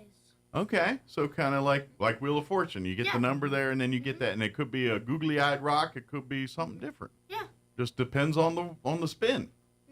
Nice. Very good. So do you have some of your collection? Did you win off a Wheel of Fortune rock like that spin? I last rock show I Mhm. got a bunch of those seashells with the googly eyes and legs. Okay. And You so- procured some of those. Got some of those ready. And it's not just the ones in it's not just one rock, it's not just the only rock show that has it. We've been was it Wyoming or Montana that we went to that one? No, I can't. I think that one was in Montana. Okay. So you've grown all around the country doing this stuff, huh? I thought I got a regular rock, but Yeah? we slabbed it. It was one of those geodes. It wasn't like the geodes that had the little crystals. It was just the clear one. Okay. Nice. He's a knowledgeable. I'm about to say the fact that you're talking about using words like geodes. It's a lot of that's not vocabulary a child your age uses very often. Yeah, That's he's pretty very- cool. Tell Very what you good. what you found at our last excursion out. Where were we at when he found azurite? At Lordsburg. What'd you find at Lordsburg? There was like this copper Okay. mixed in with, and there was a bunch of azurite. In malachite. And Oh wow! So it was like a little cocktail of things in yeah, there, and all just naturally over time put together there, yeah, huh? you could even find the azurite on top of the copper or malachite. Wow. I got a couple of those. That's pretty cool. Yeah, he learns a lot. He really picks up on it. So what like when you go looking for rocks, do you have a certain thing you're looking for? Or you just kind of walk around and just see what happens, or you're like, no, I'm looking for this. For me, it's looking. I get stuff I want to look for, but sometimes there's random cool things that I go Sure. after too. You're like maybe looking for something specific, but then you accidentally find a bunch of other stuff. You're like, I didn't find what I was looking for, but I found all these cool things. Look at that. Yep. Good deal. You ever find any other things like money or stuff like that? No. Unfortunately. No, that stuff gets collected, doesn't Yeah. it? Too. But in Lordsburg, we did go to this little it was one of those ditch mines. Yeah. And people threw junk all over the place just to hide stuff. Mm. That was the only thing I came close to money was a penny. And it wasn't a wheat penny. It was a 1994 penny. So it wasn't even like a valuable penny. Just a penny's penny. Oh, well, bummer. But you end up finding some other rocks and things instead too. So I gotta ask, when you grow up, do you wanna be a geologist? Do you wanna work in this field? Or do you wanna do something different? I'm probably gonna do something different, but I'm not gonna lose. You're still gonna collect rocks? Yes. All right. Maybe even get my kids to do it. Maybe. Well, be careful, because the more rocks you collect, the heavier your collection gets. Yeah. And then when you got to move, you're going to pay a lot of money to try to move all them rocks. Yes. Just setting up for our show, we have buckets and buckets and buckets of stuff we take up to the show. Gets pretty heavy. And most of it's stuff that we've all found, which is neat. So it's like within the Southwest. Sure. Between like Arizona and New Mexico. Is beautiful. Well, and we're kind of blessed to be in this region we're in, where there is so much history of the earth. Yes. And the rocks tell the story. And fossils. They do. Yeah, Lots and of those fossils. fossils. And so, and the fact that we live in the desert where there's less man's influence on things, there's opportunity to find things, because it's not like East Coast where humans have been pretty scampering up through and down there, and there's not a whole lot left. We're out here. You could literally be in the middle of the desert somewhere, and something that's literally been sitting there 100 years just hasn't been touched because no one's been out there. Yep. And that's the beauty of this kind of stuff. Yep. So no, and there's nothing better than, especially like picking up a rock, and when we slab them, so it means like to saw them in half, cut them in half, and then to open up and see, something that nobody's ever seen before. Sure. It's awesome. Kind of a thrill, kind of especially a rush. if it's an anhydro, which means it has water in it. Okay. Yeah. That water's millions of years old. Yep. Well, and that's the cool thing too, is like depending on where you find these things, each rock could have a different story and different, just the way the dirt moved, the way the water moved the dirt, and the erosion that happened over the years. Because it may have been more finite in this area, it's going to have a different appearance than over here. The water wasn't moving as much, therefore you're not going to see as much of the stuff that that's and I know enough to know that, like, when archaeologists and stuff are doing their research and things, these are the clues, like a detective solving a case. When they're trying to figure out what took place here, they're using these rocks and what they're seeing. Okay, the water came through here. Yep. We can tell that because of this and all. So the stone may have come from miles and miles and miles away. Yeah. Washed down. That's exactly. Yeah, or the minerals they came out of a slurry and Sure. bundled up with a whole bunch of other stuff. People don't realize water moves mountains and moves everything, and that's and I know when we here had our flood here back last year. That was something else. We're still dealing with and things like just yesterday I had the folks from Roswell Seed on, and they talk about growing things around here and all that, but they got it down to a science. They're like, well, if you're living in the north end of town, your soil's going to be more like this because of this and everything else. The flood kind of changed all that because it pushed things in different places, and now people are seeing weeds and things at different parts of town that they didn't see before in the flood. That's kind of like what you guys are doing all the time with the rocks and the it's an older story. Much older. Yes, much older. Yes. That's the only difference. So if you love that kind of stuff, come check out the rock show. Come see it. Yeah, please do. Come learn. Come if you're just wanting to see shiny rocks and want to collect. Let's start there. Yeah. I mean, we meet the second Thursday of every month at the college in Carlsbad, room 255. Okay, at the NMSU campus there. Yes. In Carlsbad. In Carlsbad. Yeah, come on 7 down. o'clock. Well, if you do it right, you can go down and have dinner. There's a couple great places to have some barbecue or Chinese, whatever your proclivity is, and then you can come and have the meeting afterwards. Yes. Yep. It usually lasts about 30, 45 minutes, and most of the time we have some sort of demonstration afterwards, either a speaker or demonstration, or like our geologist friend that comes from Midland for our meetings. She did a faceting here a couple of months ago, showing us how to facet. She did a talk on New Mexico garnets too, right before we went to Oro Grande, which was really helpful also. Yeah. I do. So do you guys make trips just for rock hunting now? Yeah. Is that kind of your hobby No, we and have passion? some really It's like a fantastic convoy. field It's a trip lot of fun. guides. Yeah, and so everyone drives their own vehicle, and we just Nice. convoy. And then I guess every regular vacation trip turns into a rock thing too, right? When you're a rock hound, Yeah. it really Yeah, does. like we're going to the Bahamas, but I'm still looking at the ground. You know what I mean? There's so cool stuff. Yep. Yep. Even if I was at the Bahamas, I think I'd still be looking for rocks. Exactly. That's what I'm saying. You're 100%. there, and it's like, well, yeah, it makes complete because and to be honest, it's a different story, which means it's a different thing. You're going to be, when you come to different parts of the world, you're going to see different types of rocks, different types of formations, different, it's kind of like you look at like the mountain chains, the Rocky Mountains and the Appalachian. The reason one's bigger than the other is because one's a lot older than the other. The Appalachian Mountains are a lot older. And that's why they're more rounded and flat, where the Rockies are newer and taller and bigger and everything else. But the stories, you dig into those, you learn the story. And that's basically what you guys are doing every day is unearthing that story. Yeah, and it's fascinating, like the mining history of New Mexico that goes along with it. We were Oh, just yeah. at Hachita. Yeah. Or is it Hachita? I'm not from around. Hachita. We're imports from New Mexico, so I believe I'm it's always, Hachita, isn't it? So I'm always like not sure on some of the names. Yeah, But, I've been here more than I've been, but I'm from Maryland, D.C. Okay. originally. So Yeah, I know the yeah, same. you know the reality.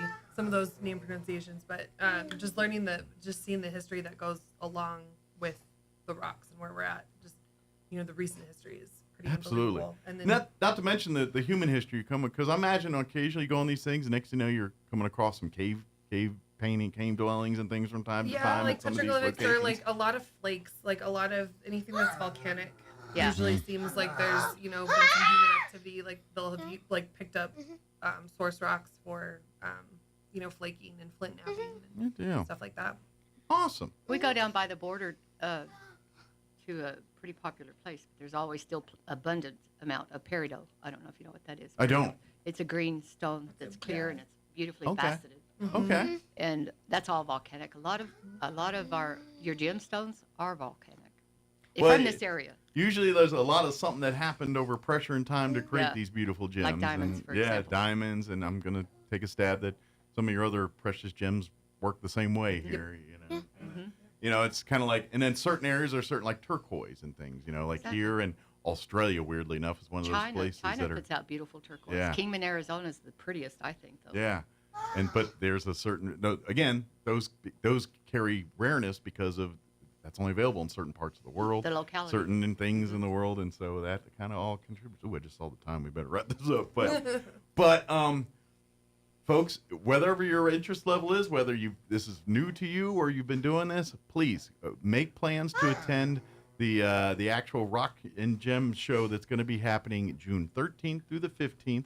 In Carlsbad at the Living Desert Zoo, Garden State Park. It's the center there. Beautiful. If you've never been there, it's a really cool place to go. It is beautiful. Definitely go and check it out. It'll be, what's the hours each day? 9 to 5 on Friday and Saturday, and 9 Okay. to 3 on Sunday. Very good. And it's free? Doesn't cost anything to get come- into our show. To get into the show. Now, if you want to go through the zoo, they have a charge for Yeah, that. their normal rates apply for the zoo and stuff, but if you're there, do it. Matter of fact, I think they also do a lot of the endangered species stuff out there, and like animals from the zoo here. Plants and animals. Yeah, like even like some of our zoo animals here, they go there for medical treatment, or sometimes they come home here when they can't house them again. It's a very nice yeah. zoo and garden. Yeah, it's a beautiful facility, and It while is. you're there, Yeah, it's check been out the awesome to rocks. partner with them. Exactly. If anybody has any questions, is there a website or Facebook or a place that they can reach out to you guys? And what's the best way to We do have that? a Facebook page and a website. Website is Carlsbad GMS. It's CGNMS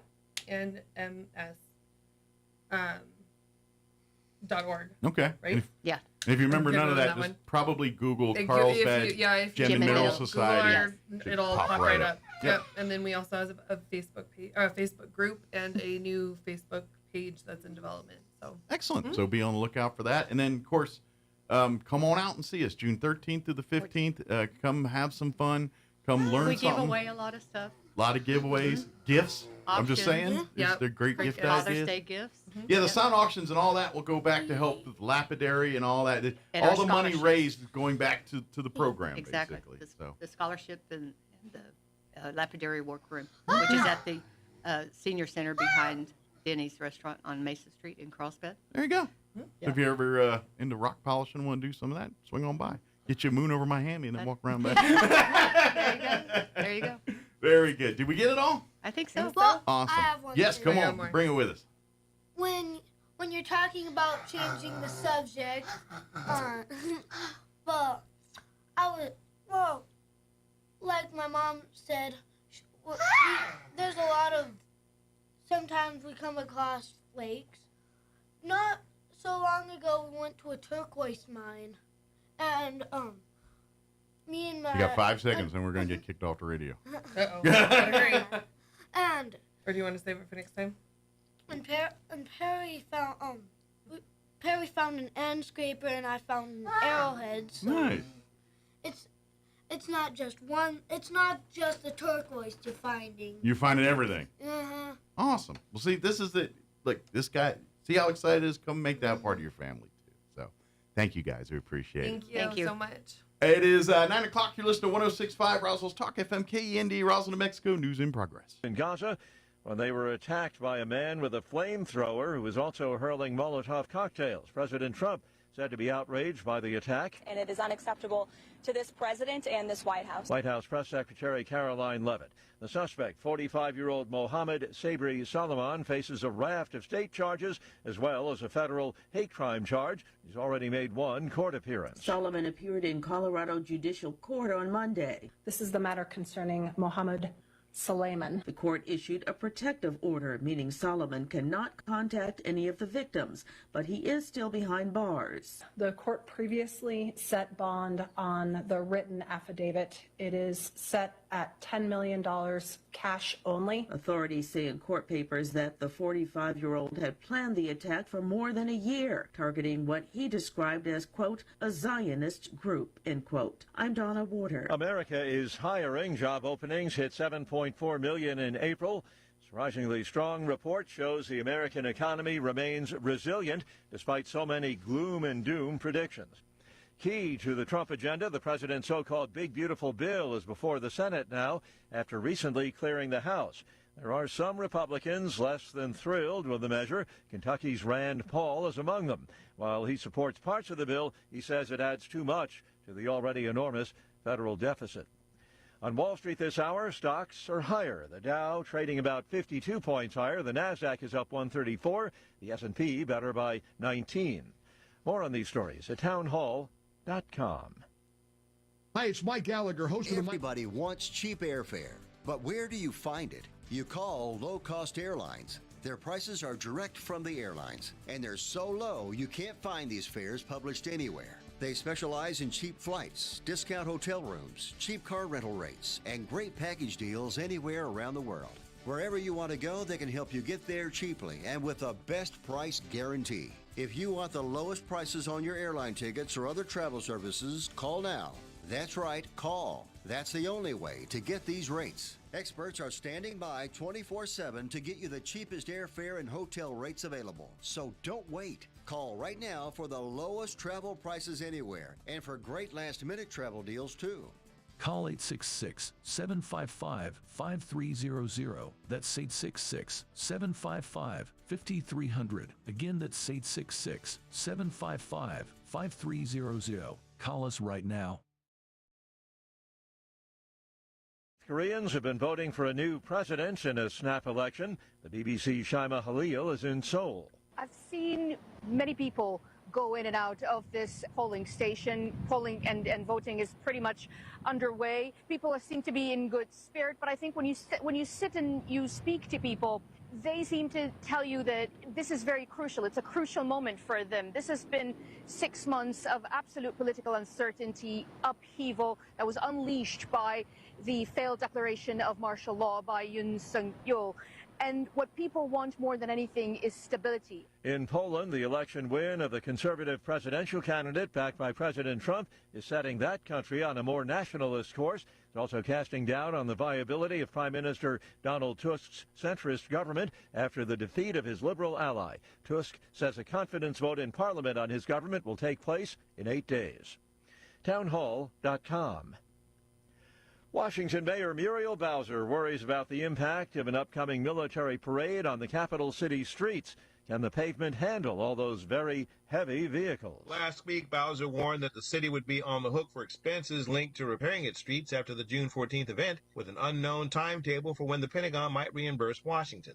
The U.S. Capitol will host a massive military parade to mark the Army milestone anniversary, which also falls on President Donald Trump's birthday, featuring thousands of service members and dozens of military vehicles on a route that will stretch nearly 4 miles from the Pentagon to the White House. President Trump has brushed aside concerns over the cost of the parade as peanuts compared to the value of doing it. But city officials have raised fears that more than 24 Abrams tanks, as well as numerous heavy armored vehicles, will damage city streets. Bernie Bennett, Washington. Trade may be the topic of a phone call this week between President Trump and Chinese President Xi Jinping. More on these stories, townhall.com.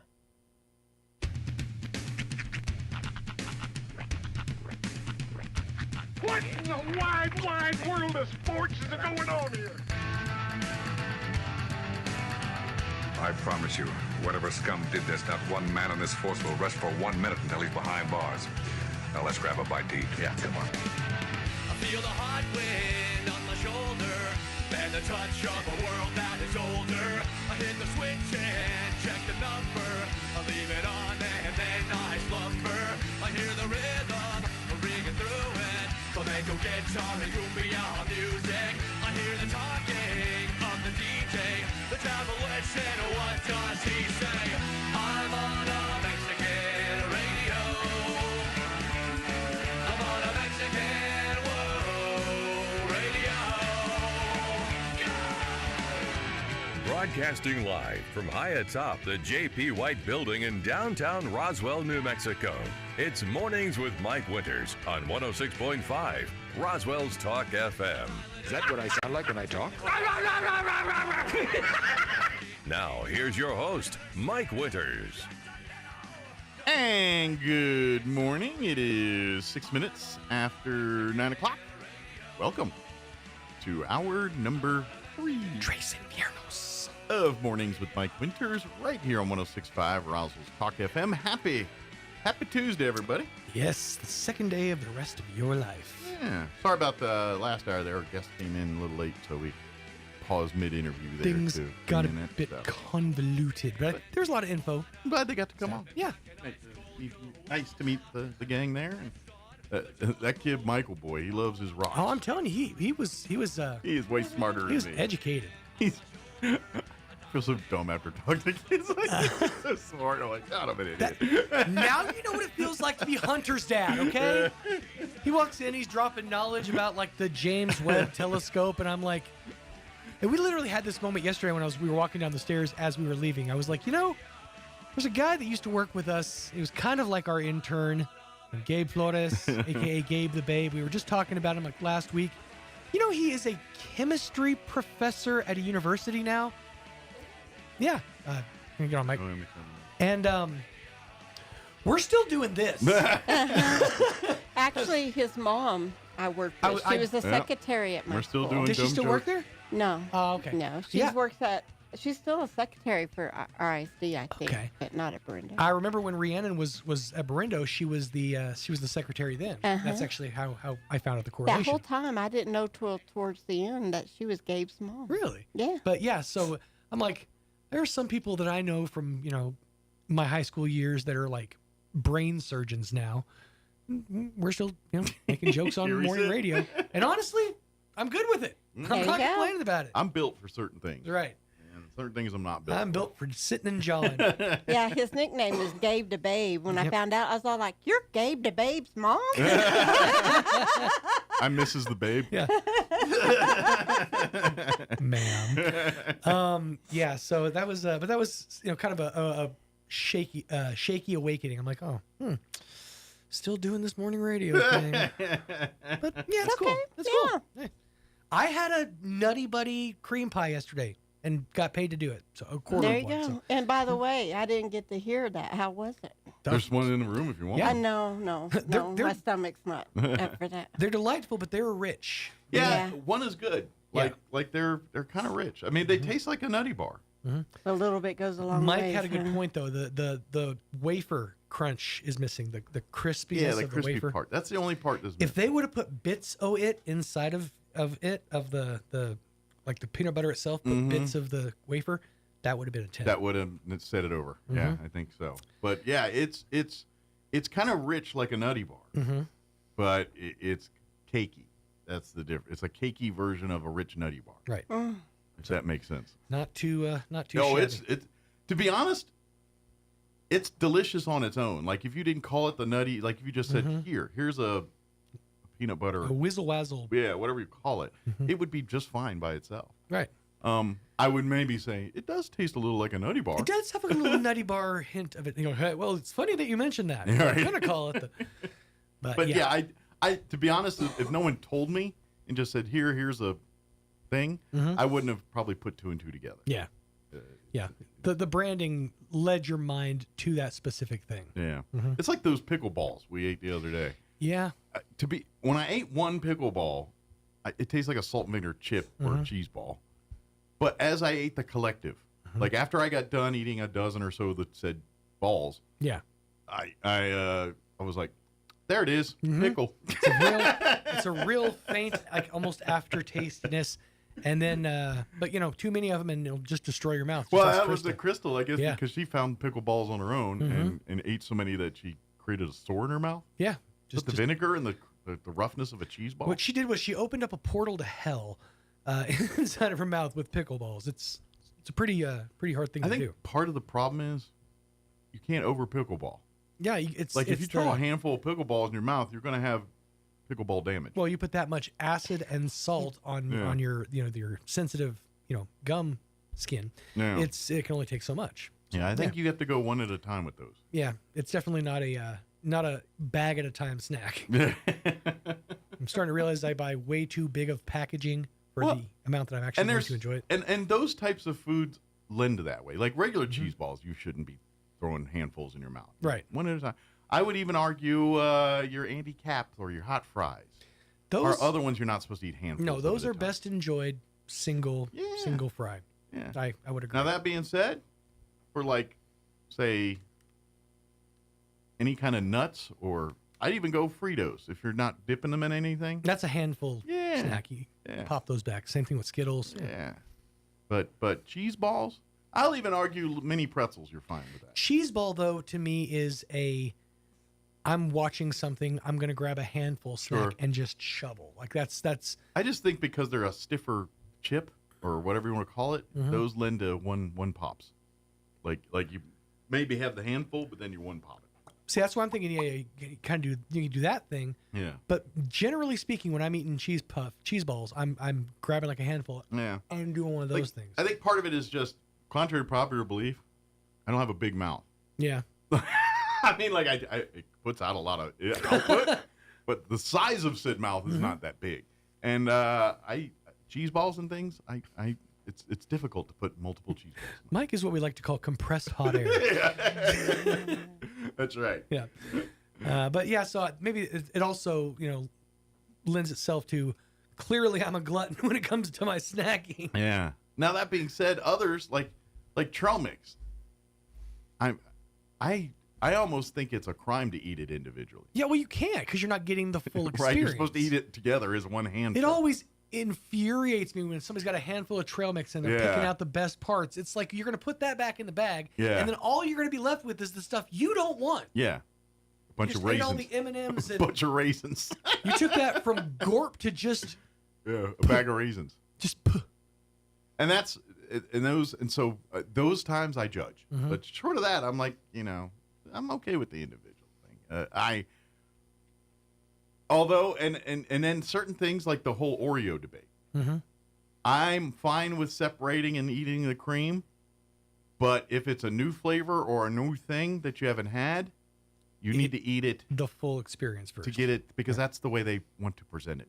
It's how the chef presents it. Right. Therefore, I should take the chef's instructions. Yeah, you don't get presented with a dish and then deconstruct it. Exactly. Yeah. Yeah, the chef doesn't hand you his, I don't know, beef Wellington.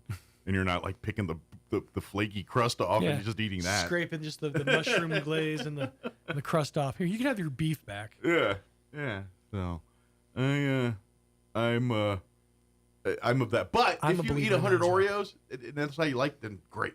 But the first time, and I will say this too: if you are a fan of miniature Oreos, as in the ones that are the tiny ones, that is also not a handful snack. Yeah. You need to eat those one at a time. You know what else I'm also like that? Because is jelly beans and anything like that. Gummy bears, jelly beans, I always eat individually. Jelly beans, if they're Jelly Bellies, if they're like the generic, like if each individual, they all taste the same. Yeah, like the Brock's jelly beans in general, those just taste like corn syrup, essentially. Yeah. Or a general fruit. But I would buy those. Hey, dollar stores, there's a reason they're out there. Shell out the other buck for the good stuff. I would agree. That being said, I will, because I'm OCD like that, if I have like a bag of assorted beans, I'll sort them out and then eat handfuls of, say, like a buttered popcorn. The same kind. I got you. Yeah. Yeah, that's too much work.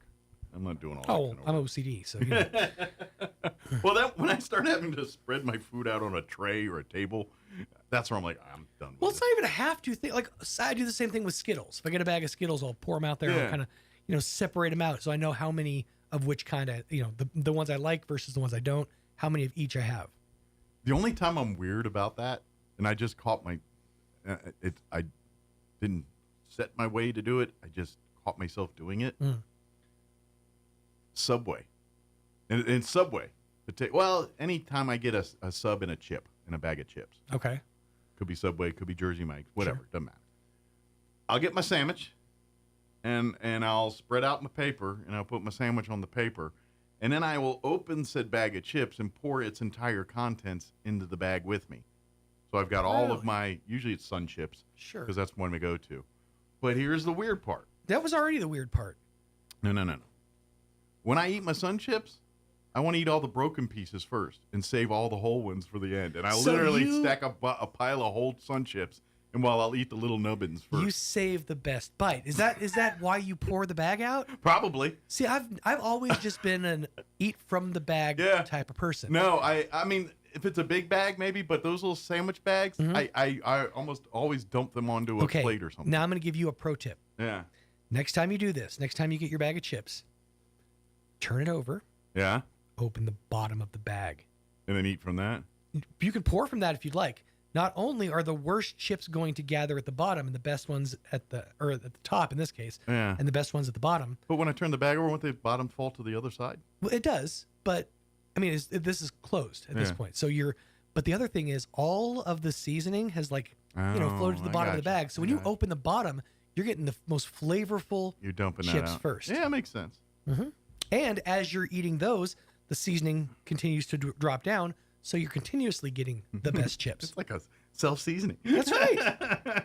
Oh, you can trust a fat man when it comes to snack science. Right. I'm taking notes. That's right. But yeah, I eat the broken ones first, and then I save the whole. I'll sometimes stack them. Like, especially if it's Sun Chips, I'll be like, oh, that's a whole one, put it here, whole one. Little piece one. Well, and Sun Chips too, because those have the groove, so you can stack them. Oh yeah. They feel more stable. By the way, I did it one time, and I'm not doing it again. Sun Chips makes like a snack tube version. Oh yeah. And they're mini Sun Chips, and they're not good. Really? Like it's to be honest, they're like little. They're only about the size of they're a little bigger than like cereal. So it's like a cracker almost. And so, to me, it's like taking a bag of Sun Chips and crushing it up and just shooting. I was not amused. See, I've seen the ones in the tubes. They had like the Cheetos, the Doritos and stuff, and I'm intrigued about those. But the Sun Chips, no bueno. Not a go. No bueno in the tubes. That's good information. In the bag.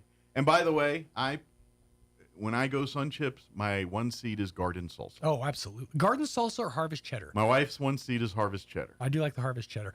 I'm not a fan of their ranch flavor. Yeah, I stay away from the others. French onion. See, that one's all right. I love French onion. Yeah. Not a big fan of theirs. Yeah. It's okay. I'm trying to think of the last time I had a French onion Sun Chip. Usually it's just those two, the harvest cheddar or the garden salsa. I am always exclusively almost going garden salsa almost every time. The cheddar's fine. That's a distant second to me, It's not. I will say it's not as flavorful. Like the salsa one is bold. Yeah. Weirdly enough, hate Doritos, love garden salsa sun chips. You and me are gonna fight in the field. I know, it's weird. Doritos are. To be honest, the dusting's not that different. That's very true. I think they're lighter. It's lighter dusting. In a Dorito form, I'm not a fan. You give me a sun chip, I'll eat it all day. Dorito to me, even the base chip, like without the seasoning or whatever, is nostalgia. I've told that story even within this month. Yeah. That Subway meatball sub with the nacho cheese Doritos is like my core memory meal. And that's me. It's the other. It's nostalgic that I hate it. I've always been the guy that never liked Doritos. I'm like, those things make your breath smell. It's just you open the bag and it just grosses me out. Casserole. I like the casserole, and he's brought that up too. He loves the I love casserole. the casserole, but there's hominy and cheese and beef and onions and you meat barely notice the Doritos, to be honest. So right. It's that dust. It's something about the dust in that chip. Like other Dorito, like the regular corn chip Dorito or whatever, the ones without the dust. I don't mind those, but you give me the Cool Ranch or the nacho cheese or whatever other flavors, I'm grossed out by it. I can't help but chuckle because I feel like it always comes to this. Like no matter what intentions we have, it always comes to us talking about snacks. It does. And it's funny because yesterday I got a phone call from my kid's mom, just out of the blue in the middle of the day. And she said, I called you because I feel like of everybody I know, you're the only one that's going to understand this. The snack related. I'm like, okay, shoot. She goes, why is it that older versions of the chip bags, like the ones that we had when we were kids, why do they look so much better than the chips of today? Like, why does the bag itself make you want? And I said, I'll tell you exactly why. Number one, when we were kids, we were eating Cooler Ranch and Nacho Cheesier, which I argue they were. Secondly, the bag is just the nostalgia of it all. And let's be honest, bags and plastic is way different now than it was. I mean, I gotta be honest. I would not be opposed to going back to old glass 16-ounce bottles. Oh, sure, 100%. Yeah, love those things. Those are great. And I know they will never. You're so aging yourself. I love those bottles.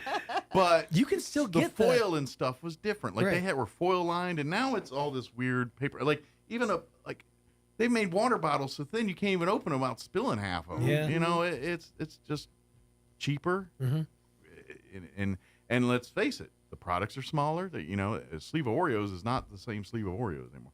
Maybe these are the loudest bottles known to man. Not these particular water bottles in general. Yeah. Like I've had to on several occasions tell my daughter to drink water quieter.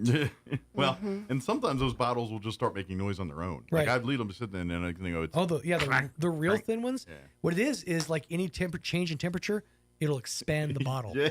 Kids bring those into class. Yeah, those things and are trying to teach them while they're drinking with that. They're not allowed. They're not allowed in they weren't allowed in my son's kindergarten class. They had to have their own water bottle. Yeah, well, I prefer that. But if the kid brings, I'm not going to be like, you can't drink no your water water. for you. But some of them have brought. Go down to the other end of the school and drink that. You drink from that one place where everybody puts their mouth. Howdy, they're noisy. Yeah, but a lot of products. And although, who knows? Now that they're making them pull red dyes and things out of food, maybe we'll get back to that a little bit. Yeah. We'll see what happens. We'll see what happens. I believe Amy's here. She is. Awesome. Very good. Amy McVeiteus with the Historical Society for Southeast Mexico is going to join us here, give us an update what's going on there. Of course, we do have a Heritage Dinner announcement to make, so we'll do that here in just a bit as well. Stay tuned. Call that a tease. Yeah. Not as good as coming soon nacho cheese flavored something or others, but it's a tease.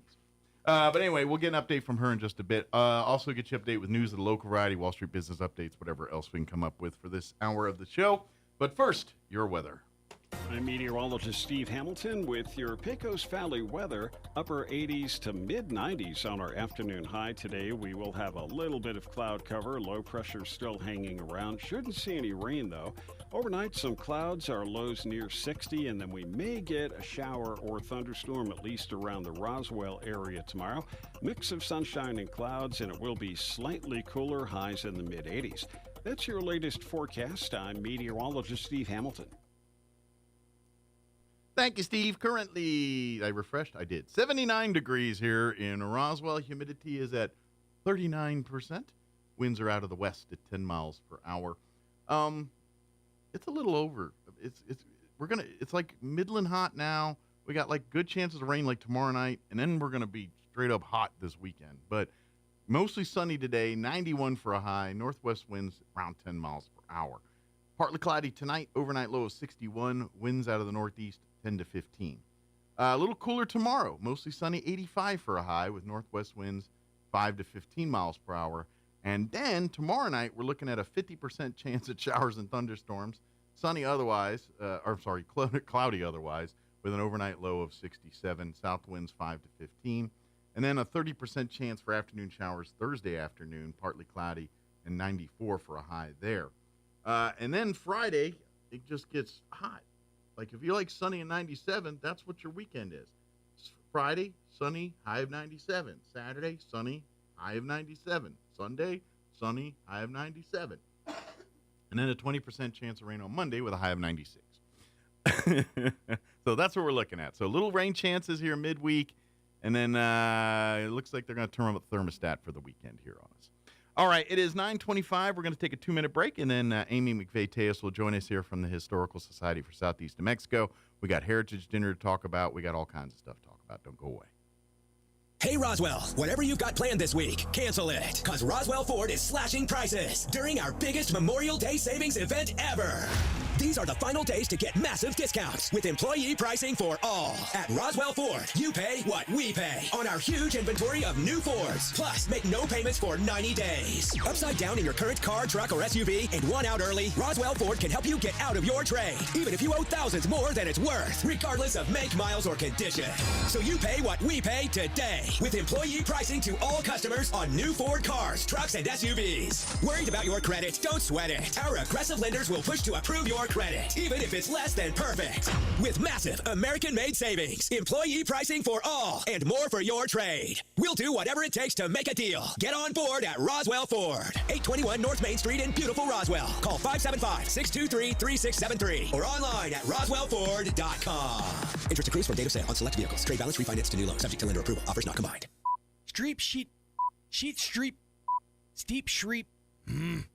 Sheep Street Silver and Stones is Roswell's newest full-service jewelry store.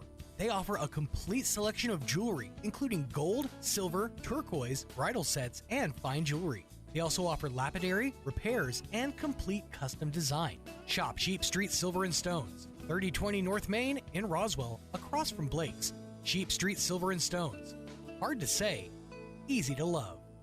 When managing a chronic illness, access to the right treatments makes all the difference. Artesia General Hospital's Infusion Center provides IV therapy and biologic treatments, so you don't have to travel far for care. Expert infusion therapy right here in Artesia.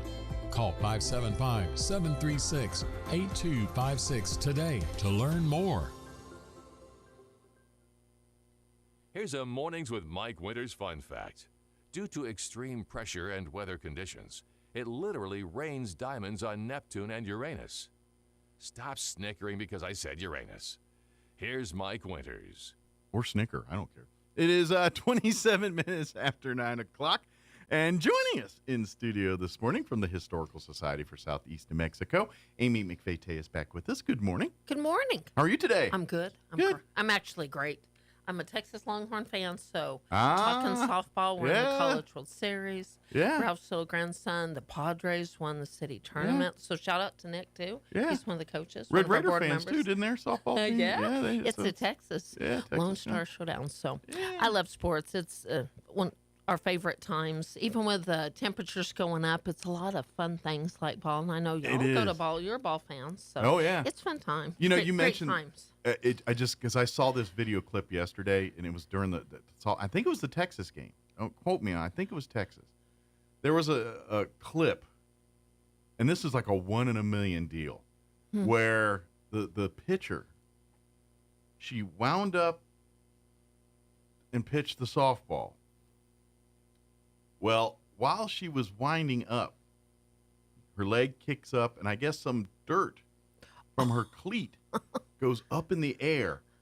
And as she's pitching, the ball hits the dirt, and the dirt shoots into the catcher's eye. And there's literally one of this boom, and you're like, what's going on with the catcher in the eye? And you're like, I don't know, he got some dirt in the eye. And then when they slowed down the video, you could see literally the dirt kick off the cleat of the pitcher. As the softball is going to the pitch, it hits that clump of dirt midair and shoots it into the eye. They were saying that was one in a million. I think it's actually Tennessee, I think. I've watched so much softball. Yeah, it could have been Tennessee. It was kind of think Tennessee or Texas. It had that light uniform. Like, either both have that light I'm uniform. sure Yeah. It was one of those games. Great But I was a time, 1 in a million shot. I was like, amazing holy things. cow. Amazing So, things. anyway, just I figured shit since we're talking softball play. I was like, I couldn't believe well, that clip. since we're talking ball, that's this perfect time to segue in. And Historical Society Invader Night has been scheduled and is confirmed for June the 12th. Excellent. I can't believe that is literally next week. And season's underway right now. Goodness. By the way, that's I next week. think they're coming on tomorrow. But they are looking for host families They still are over needing there. host If families. They need. They need They got several players that are looking for homes for the summer here, and if you'd like to host basically a college age athlete, and great kids. Basically, they every one of them. They, all for the love of the game. That's for sure. Yeah, and but like every person I've heard that's done it, like they become like family to them, and then they stay in touch. So I know they're everything needing else. sponsor nights, like if you want to, just like our organization, have some fun, take it. But the Historical Society Night, June the 12th, we're going to have a lot of fun. We'll be there with you, Challenge. We're going to have a fun night. We'll have Little League World Series men there throwing out the first pitch. One of them, they can toss a coin or figure it out. So Celebrate Histories come out on June the 12th. We have tickets. If you need more information, you can follow them. I know they're active, or call the museum at 622-8333 for more information. Absolutely. That yeah, is next this week. is this is a lot of fun. Get out there and go out to see a baseball game. And like I said, if love come out for Historical Society Night. And like you said, they are looking for other sponsorships. They do. So if you They have need civic support. groups or businesses that would like to sponsor a night out at the ballpark, please reach out to the Invaders.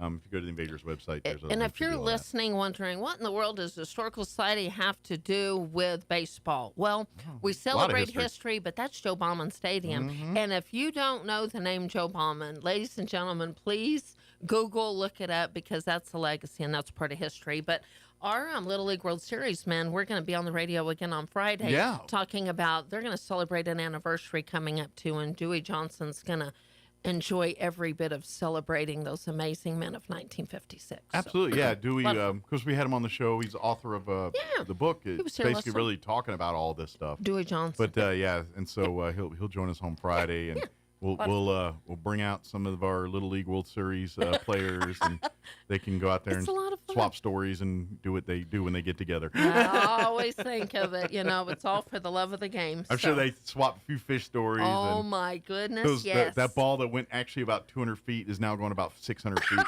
Yeah, I know. Oh, my goodness. But it is. It's a lot of fun. We have a lot of other things going on. New Mexico Youth Challenge Academy scholarship time is here upon us. And if you're listening and want to support the society, please, please, please. I just had an amazing individual. Well, with some of the other supporting things the going on, scholarships. we need now more than ever things like do. Youth Challenge need to support. Some great kids. Unfortunately, Job Corps is going away, and That's right. And there's going to create voids here. And, that is and right. guess who's going to pick those slacks up? It's going to be things like Youth Challenge and other programs. So the Youth Challenge Academy has helped us immensely on our grounds. So we want to support them. So if you're listening and could give us a $50 gift card or just ways or a scholarship making it possible, I'm telling you, we're impacting lives. And it's a very special, and they're going to come by for a tour. So it's kind of funny. They've worked their tails off outside. Yeah, they serve and now all over they the want, community. and I'm like, you know what? Now you're going to come and just have some fun and Come as a enjoy tourist. tour. Yeah, come as a tourist. No work involved. Yeah, So you don't have to. they're Yeah. tours You know what? coming You don't have too. to sit at the position of attention if you don't. But I don't know. That's up to their guys. Oh, that's politics, right. Their No, but they're cadres, going to have some fun too. But They're gonna yeah, have some fun. and that's just it. The Youth Challenge. I mean, there's probably not a major public event in this town that they're not some That's way so in true. shape helping right. out. Whether it's something as cleaning up trash to Exactly. organizing and directing or preparing, traffic. they're going to be part of the air races. We are Absolutely. heavily reliant on those amazing kids, and they help these folks us so much. they without them, a lot of our community events would have big issues. And stuff. That's so true. Have a lot of other things coming up. Mike, it's going to be the 4th of July before we know it. The blink an eye, and here it is. Yeah. So good old red, white, and blue. So something the Historical Society wants to do is we will 100% support the UFO Festival and all those fun activities. Absolutely. But before we get started with that weekend, let's go ahead and celebrate the good old Red, White, and Blue Independence Day. So on July 4th, from 1 to 4 at the Historical Society, we will be having a lot of fun. Chuck Wagon will be there. I don't know how much longer our Chuck Wagon will be around with us, so let's go ahead and celebrate them. To retire, maybe? That Chuck Wagon may be retiring. So if you've been saying, I need to get to see that presentation. July the 4th. July the 4th. Matt and Stacy Rocha have an amazing stock car, and they love to celebrate the Historical Society, and our big old huge logo is on the front, back, side, and that kind of thing. Taking some pictures. We're going to have everything from cornhole outside to face painting to refreshments. Think of it the picnic in the park kind of atmosphere. Just kind of a good old celebration. We'll be handing out flags. We'll have refreshments. We just want to celebrate Independence Day. Only thing we're missing is fireflies to go catch some fireflies.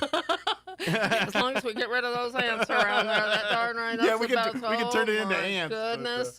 Not so many fire. Mark your calendars on July 4th. You still have time to do plenty of celebrations and cookouts that evening. 1 to 4 at the Historical Society. Be offering tours, doing a lot of fun things. If you need more information about that, you can email me at historydirector@outlook.com or call and leave a message at the museum if I'm not available. Yesterday, Mike, we had people at the front door, back door, archives. We were doing all kinds of fun things.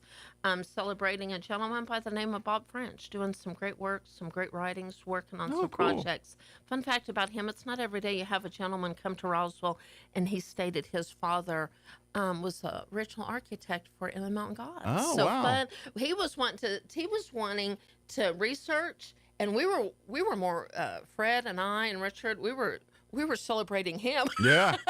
Like, But you know, it's just those great opportunities that we have. We're so honored to work with those projects. So look for some more fun projects we're working on. Very good. But we have some fun news to announce, and that's kind of why we were here today. That's the big reveal. There's never a dull moment at the Historical Society. There's so much going on, but the Historical Society for Southeast New Mexico dug deep. And, you know, I think our hearts were heavy when we started voting, and we wanted to really... It's hard to narrow down. It's hard to narrow because there's down. so many worthy entities and people. Yes. You know what I mean? Yeah. And especially with everything that's happened in the last year. You know, we've had some unique historical moments, and sometimes there's time and place for everything. There's time and place to celebrate an individual, but... And you're always worried that you get one and you're going to miss somebody else. Yeah. Well, we've got it right. It feels right. I think so. We know we do. Until someone tells us we didn't. And if they tell us we got it wrong, I'm going to say we got it right. We're going to say no. Well, and I think how horrible. So on behalf of the Historical Society for Southeast New Mexico, and Jason Garcia, our president, was unable to be here. I know his heart's with us, and he'll be on again to talk about things. We have an amazing board. We all have servants' hearts. We're all hard workers. So on behalf of the Historical Society, the 2025 Heritage Dinner recipients will be as follows, with the title of Beacons of Hope. And we've celebrated being beacons of light through the lights in the trees. Absolutely. To lifting up kids and doing great things. We're still going to do all of that. But Beacons of Hope. So we are thrilled to celebrate the 4 organizations as follows. And I think if they are not Beacons of Hope, I don't know what is. That's for sure. So we will be celebrating the Community Kitchen, Harvest Ministries, the Assurance Home, and last but not least, the Poor Clare's Monastery, the Lady of Guadalupe. Yeah. So all we can agree are so unique, celebrating the youth through They Assurance all Home. help people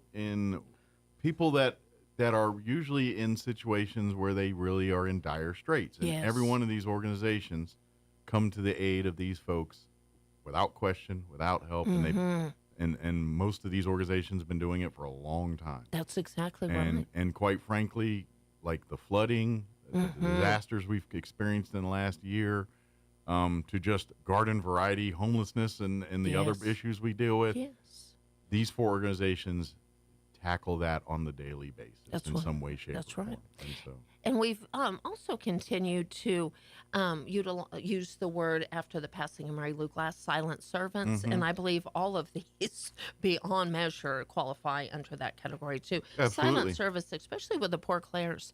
I think, Mike, they had just celebrated their 75th anniversary in Roswell a couple of years ago, actually in 2023. Yeah. We're working on some booklets of their history, just telling the story of those little angels. Well, that are it's just the praying. prayers. You need prayers. It's like literally like, hey, you got a thing, hit them on their prayer hotline, and they'll got you covered. You know what I mean? Yes, and we've even had guests traveling through asking, you have a monastery? Yes, sure do. we do. We do. And they are, their doors aren't open, if you will, but they are. You know, they're willing to serve and take a donation. They have admin things and stuff. So part of our amazing group was just at the community kitchen the other day. And, you know, I'm the first to say, when we were serving, we had some unique circumstances that resulted in us kind of reacting and being safe. But you know what? That was Fred Boggs. Shout out to Fred Boggs. That was Fred Boggs' first time to be there. And you know what? We said, shout out to them for what they do. They weren't serving ice cream that day, were they? They weren't. But he took a plate. I'm about to say, I don't think all the ice cream got out of Day. Fred's there. If you don't know what Nacho Day is at the community kitchen, you're missing out.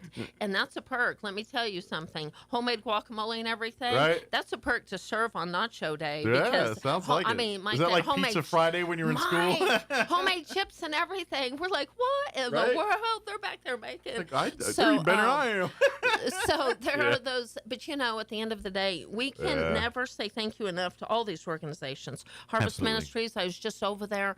Shout out to Pastor. He does such great things. I think we're going to take a tour. You know, these are things all my life, or many of these, have been working. If you don't know, they're the Roadrunner Food Bank of Roswell, basically. I mean, they are. Let me tell you about what I learned about Harvest Ministries. When you go to visit, well, first of all, make an appointment first. Yeah. Because they're doing too many great things, and you better get out of the way. It's because busy. they are a well-oiled engine, and they're doing great things. So I think one thing that our community might be guilty of is saying, oh, yeah, we know all the great works. Sure. But we may have not been involved in one way or another. Well, we take it for granted. Exactly. They've been silently, quietly doing this for years. Yes. And it's been working, so we never question it.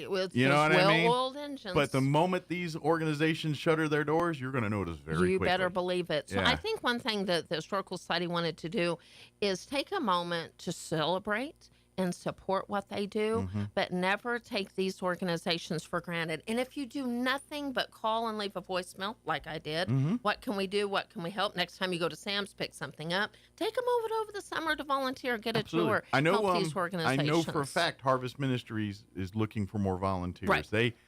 To be honest, they have had such a great, steady stable of volunteers that have been with them for 20-plus years. Yes. But here's the rub.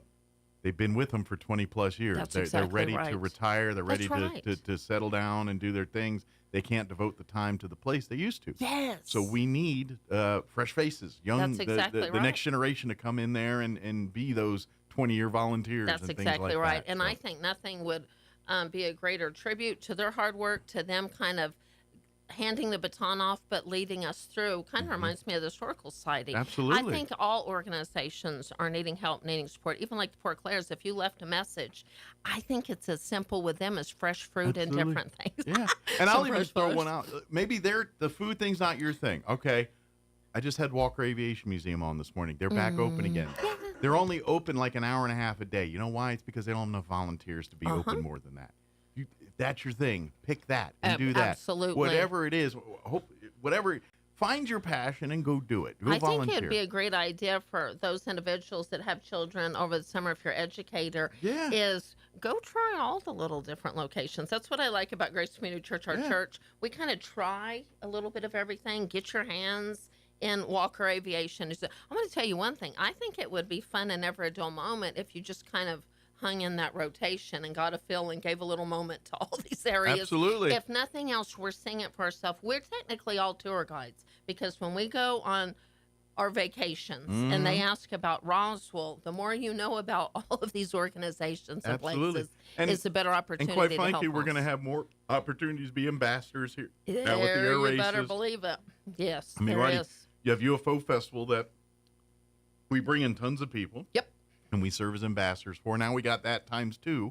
in September now. Yeah. So the onus is you to know this community, be around this community. When they come to this community and support us, when they bring their thousands of dollars, you want to make sure that that they're happy with that. You tell them the things you love. That's exactly. And I want to give a shout out to the Galacticon. I know they're excited and pushing some information out. Shout out to Elaine and her amazing crew. It's not just about one individual. She's but doing a lot of things. I know we'll have a booth at the Galacticon, John LeMay, and we may have a which will be guest downtown visitor. this year because of the That's convention right. centers right not across available. from the office. Yeah. So log on to Galacticon or get more information about that. A lot of fun things and coming Elaine's up. going to be in to promote. That's awesome. But it's all encompassing one big thing this year. And I know is it UFOfestival.com? I always mess it up. It's we were Googling it yesterday. I can't remember what it is. Yeah. But it'll come up if you put in 2025 and then Yeah. it's starting to pop up. With and that is it's all one stop show. Everything Galacticon, everything that the museum's doing, everything that the city's doing, Main Street's doing, it's all in one location. Well, and I know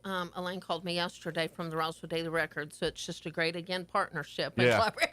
Yeah, so we'll be exactly. getting the word out. Just want to remind everybody, I can't believe where the time goes tomorrow. See you at the poll. 9 o'clock in the morning. We'll Every be at the Wednesday. flagpole. Every Wednesday we'll be at the poll. I do want to take a moment to congratulate all of our graduates. We took our picture with Troy Hayes. We've done some great things. Shout out to Landmark Signs. I'm telling you what, these kids just felt so amazing to know that they were honored and celebrated on the billboard. So great things happening. Yeah. And just we had fun having them in congratulations all studio, most of them, all but one, I yes, think. And yes. they did great. Yes. And if you need to know more about Victor Barbosa, that was not interviewed, and if you log on to social media through New Mexico Military Institute, he did an amazing promotional video, kind of a little bit about his testimony. Nice. So I love to celebrate all these kids. He's got big plans. And He so, does. He's already started them. It hasn't been an easy road for him. So he's a testament of never giving up. Anything's possible. And you living can the dream. tell living every the one of best these kids that we got, I say kids, young adults that we got to speak with on that week, and I'm sure he's the exact same way. Yes. They're all driven.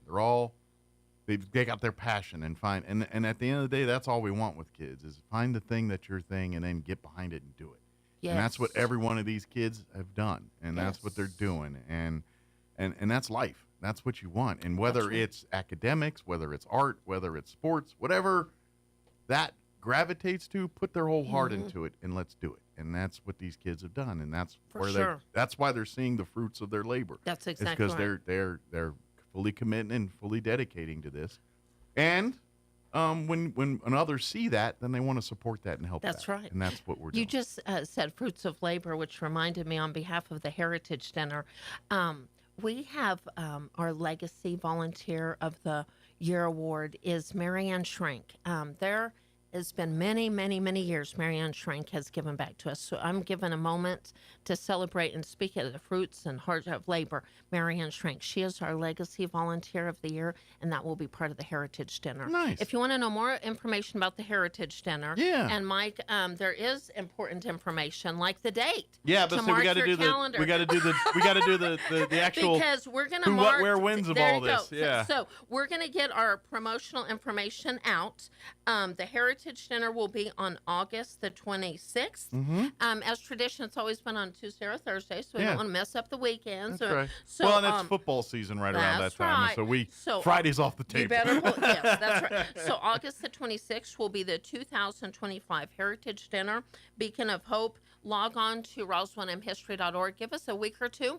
We'll have the save the date. We'll have reservations made. A couple of things. So if you say, well, Amy, how can we be involved? So let's get to the meat of it. So how you can be involved is you can purchase a box for two like we have. It's going to be a fun drive-through event. And I'm telling you, if you think, that drive-through thing's not much for me. Guys, let's take a moment. Let's talk about something. So in one night, in a drive-through, we're going to celebrate these beacons of hope. They're going to have their tables, and we're going to have an opportunity to help every one of those organizations by driving through. And then these organizations are each going to have their own celebrations, celebrating what they do with their peoples. Yeah. I'm telling you, if you think that's not a win, it is a win-win-win-win. Well, and it's all about awareness. It's all like at the end of the day, these are four legacy tent pole organizations.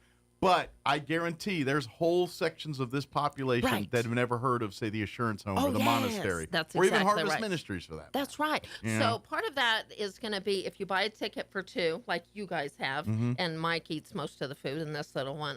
I know how this works out. Only if there's shrimp. I get the shrimp. I know how this goes. Hey, maybe we need She to gets have, all the fruit. hey, Peppers, if you're listening, can we get extra for Mike for the missus? No, food is amazing. We haven't even talked about food. Working on. Listen, Well, it's Peppers food. It's always good. Peppers. Yeah. It's Peppers. It's Peppers. It's Peppers. I should change it to Peppers. We're going to have a list of things. So in advance, we're going to be a collective of all the ways you can help every one of these organizations. Because I told Jason, get your trailer ready. We're going to fill up a trailer of blessings. Absolutely. And if you buy a ticket, you're going to get a bag of blessings. We'll have a lot of information about these organizations. And I can tell you right now, particularly like Harvest Ministries, and I'm sure the others are very similar, the summer months are the dry periods for these organizations. You're so right. Schools are the biggest resource when it comes to giving blood and giving food. Right. And when the kids go home for the summer, those resources dry up. Hence I know for Harvest Ministries, that's why the Postal Service has that big food drive here in May every year, because that hopefully will kind of offset some of the summer stuff. Exactly and so, right. So I'm telling you right now, Harvest Ministries, and I'm sure the Community Kitchen, I'm sure all four of the same boat are really the donations dry up this time of year. So if you can help them out, this is a great time to get Green involved. said that exactly when we're collecting in August. He said that's really a good time. We have a great need. So we're going to get lists. We're going to have. It used to be tradition for the Poor Clares to have a little shower. Yeah. And the shower would be collecting items they need. We're going to have lists of the ways you can help all these organizations. We're taking a moment. It's not about us, if you will. It's about all of us together. We're going to take a moment. So we will get our shopping list together. If you have any information or you say, well, why wait until the lists come out? Help now. Call us. We'll connect you. Absolutely. I know Pastor Green would be willing. Community Kitchen. That kind of work does Assurance not have to Home. wait till us. No. Today. Get out there and reach out. There would be no greater way for you to volunteer to serve and see the needs. And I'm going to take a work stab. with They us could on probably that. use some other things too. For waters sure. and cooling Yes, things and all stuff kinds like of that. different All the things. things to get through summer. Yes, Yeah, that's they could exactly definitely right. use So that, any way we can partner on this, we're all in. Don't forget, we are doing tours 7 days a week. Mike, By appointment? Mike, you know what? What do we It's want to? kind of heavy in the morning lately. I guess everybody maybe they take a nap in the afternoon. Well, it is We've been warmer in the heavy afternoon. It's like, well, it's cooler. And We've been really and let's face busy it, in the morning. this is the JP White House built turn of the century. It's not updated with the modern conveniences of But you know what, cooling. Mike? It's nice and cool in there. That building is so. But it's probably better in the noon, morning than evening, the weekends. afternoon. That's exactly right. So a nice tour. Remember to renew your memberships. Call the museum 622-8333. My email address is historydirector@outlook.com. Absolutely. And I also want to remind you, Father's Day is right around the corner here. Yeah. The Historical Society for Southeast New Mexico, thanks to some authors and artists and very people that partner with us, we have some great, what I would consider fine Father's Day gifts. Peter Hurd prints, author books from up and down the Pecos Valley about history to even other things, military to other personal histories and everything. We were talking about Ash Upson yesterday. Yeah. You never know. It might be an Ash Upson day. But we have so many books. You're exactly right. If you don't follow Donna and Sean and other authors, we've got some new amazing books coming out. Absolutely. So, Those guys crank out books. I can't keep up. I got to be honest. Every time I see them, it's like, we got a new book. It's like, didn't you just have a new book? Now you got another new book?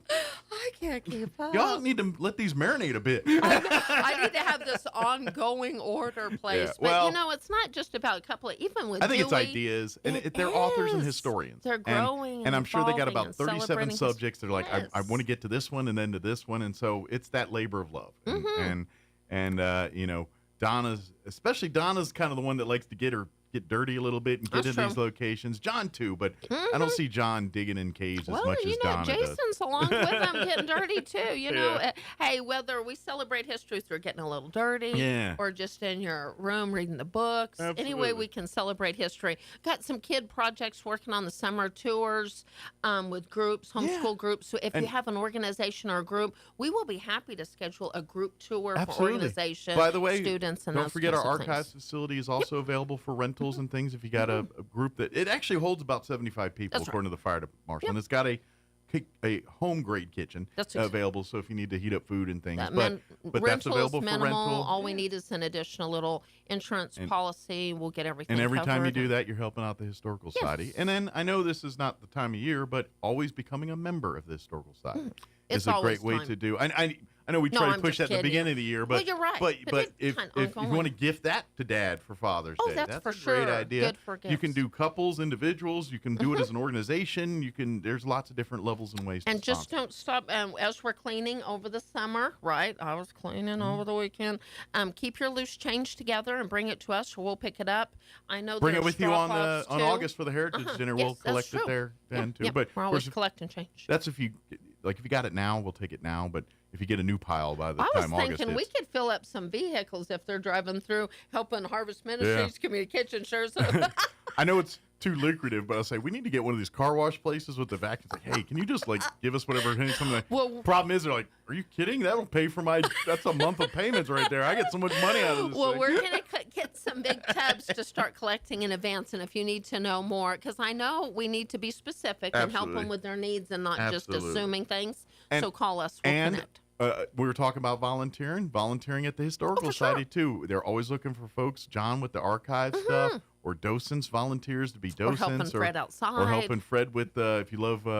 We got a lot of landscaping and stuff that always needs help too. If you like There's that, always something. If people keep. All right, you've put enough flowers in your yard. Come on over. There you go. We have the garden clubs that help out and stuff they too. Sure do. But there is a lot of day-to-day day-to-day maintenance of a house that in between the garden clubs and everything else that needs to be done. That's exactly right. Yeah. Again, RoswellNMHistory.org is our website. Yep. You can find everything there, including those books and stuff we're talking about for Father's Day. You'll also find all of our Heritage Dinner information and stuff there as it starts getting posted up there.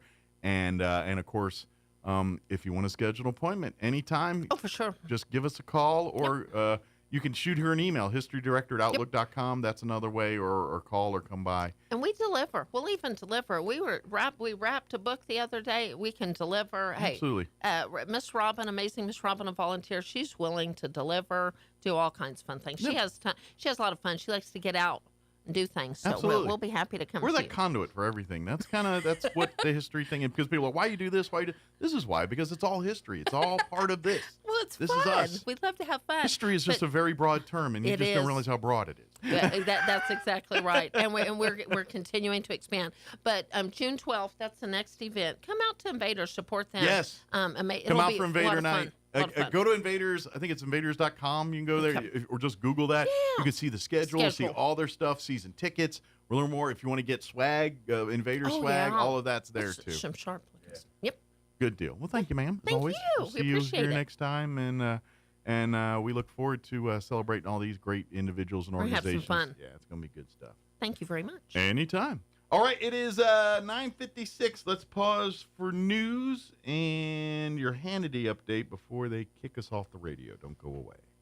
Now for your Pecos Valley news update, I'm Jared Sorello. Delinquent property tax auctions will be held in 2 southeast New Mexico counties. Such auctions take place when both the county and the state are unable to collect back taxes owed by property owners. In Roosevelt County, an auction will take place at 1 p.m. on June 11th at 109 West 1st Street in Portales. And in Chavez County on June 12th at 10 a.m. at the Chavez County Administration Center in Roswell.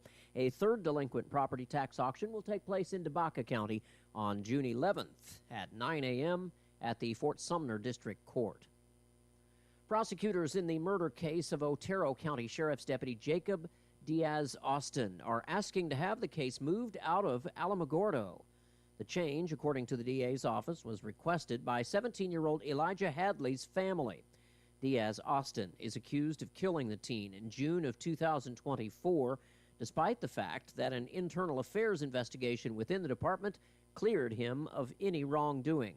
The case is being handled by the Bernalillo County DA in an effort to avoid any conflict of interest problems. You're up to date. I'm Jared Sorello. Turn up your radio. Here's the Sean Hannity Morning Minute. Where do we get the big, beautiful bill? Energy dominance going, the tax cuts in place, the $10 trillion in committed monies to be spent, manufacturing beginning in this country. Treasury Secretary Scott Bessent telling Fox News that he has sympathy for some members of the Senate who want more spending cuts, but the issue can't be solved in a year. They're doing their very best, but they're also working under the difficulty of reconciliation, which is hard. But it is, I would argue, the most conservative bill I've seen in my life. Not perfect, and I think they got to get to work right away and take their pen and start slashing as much as possible and move this country towards a balanced budget and stop robbing from our kids and save, Social Security and Medicaid, and also build the next generation of weaponry. It's going to take a lot of money. Check out the Sean Hannity radio show later today, right here. Warning: the national debt is spiraling out of control. Trade wars are causing record volatility, and tariffs could cause inflation to make a devastating comeback. Are you ready for what more 2025 could bring? Will you sit on the sidelines and wait? Or will you take action today to help protect your hard-earned retirement savings? And what if you could do it tax and penalty-free? Find out more by requesting your free 2025 Gold and Silver Kit from the top-rated precious metals company, Goldco. Plus, you could get an unlimited bonus silver if you qualify. Help secure your future today. Visit HannityGold.com or call 855-815-GOLD to learn more. That's HannityGold.com or 855-815-GOLD. Visit HannityGold.com or call 855-815-GOLD to learn more. That's HannityGold.com or 855-815-GOLD. Bill Cunningham is now in Roswell on 106.5 FM KEND Roswell. Breaking news this hour from townhall.com. I'm John Scott. We're learning more.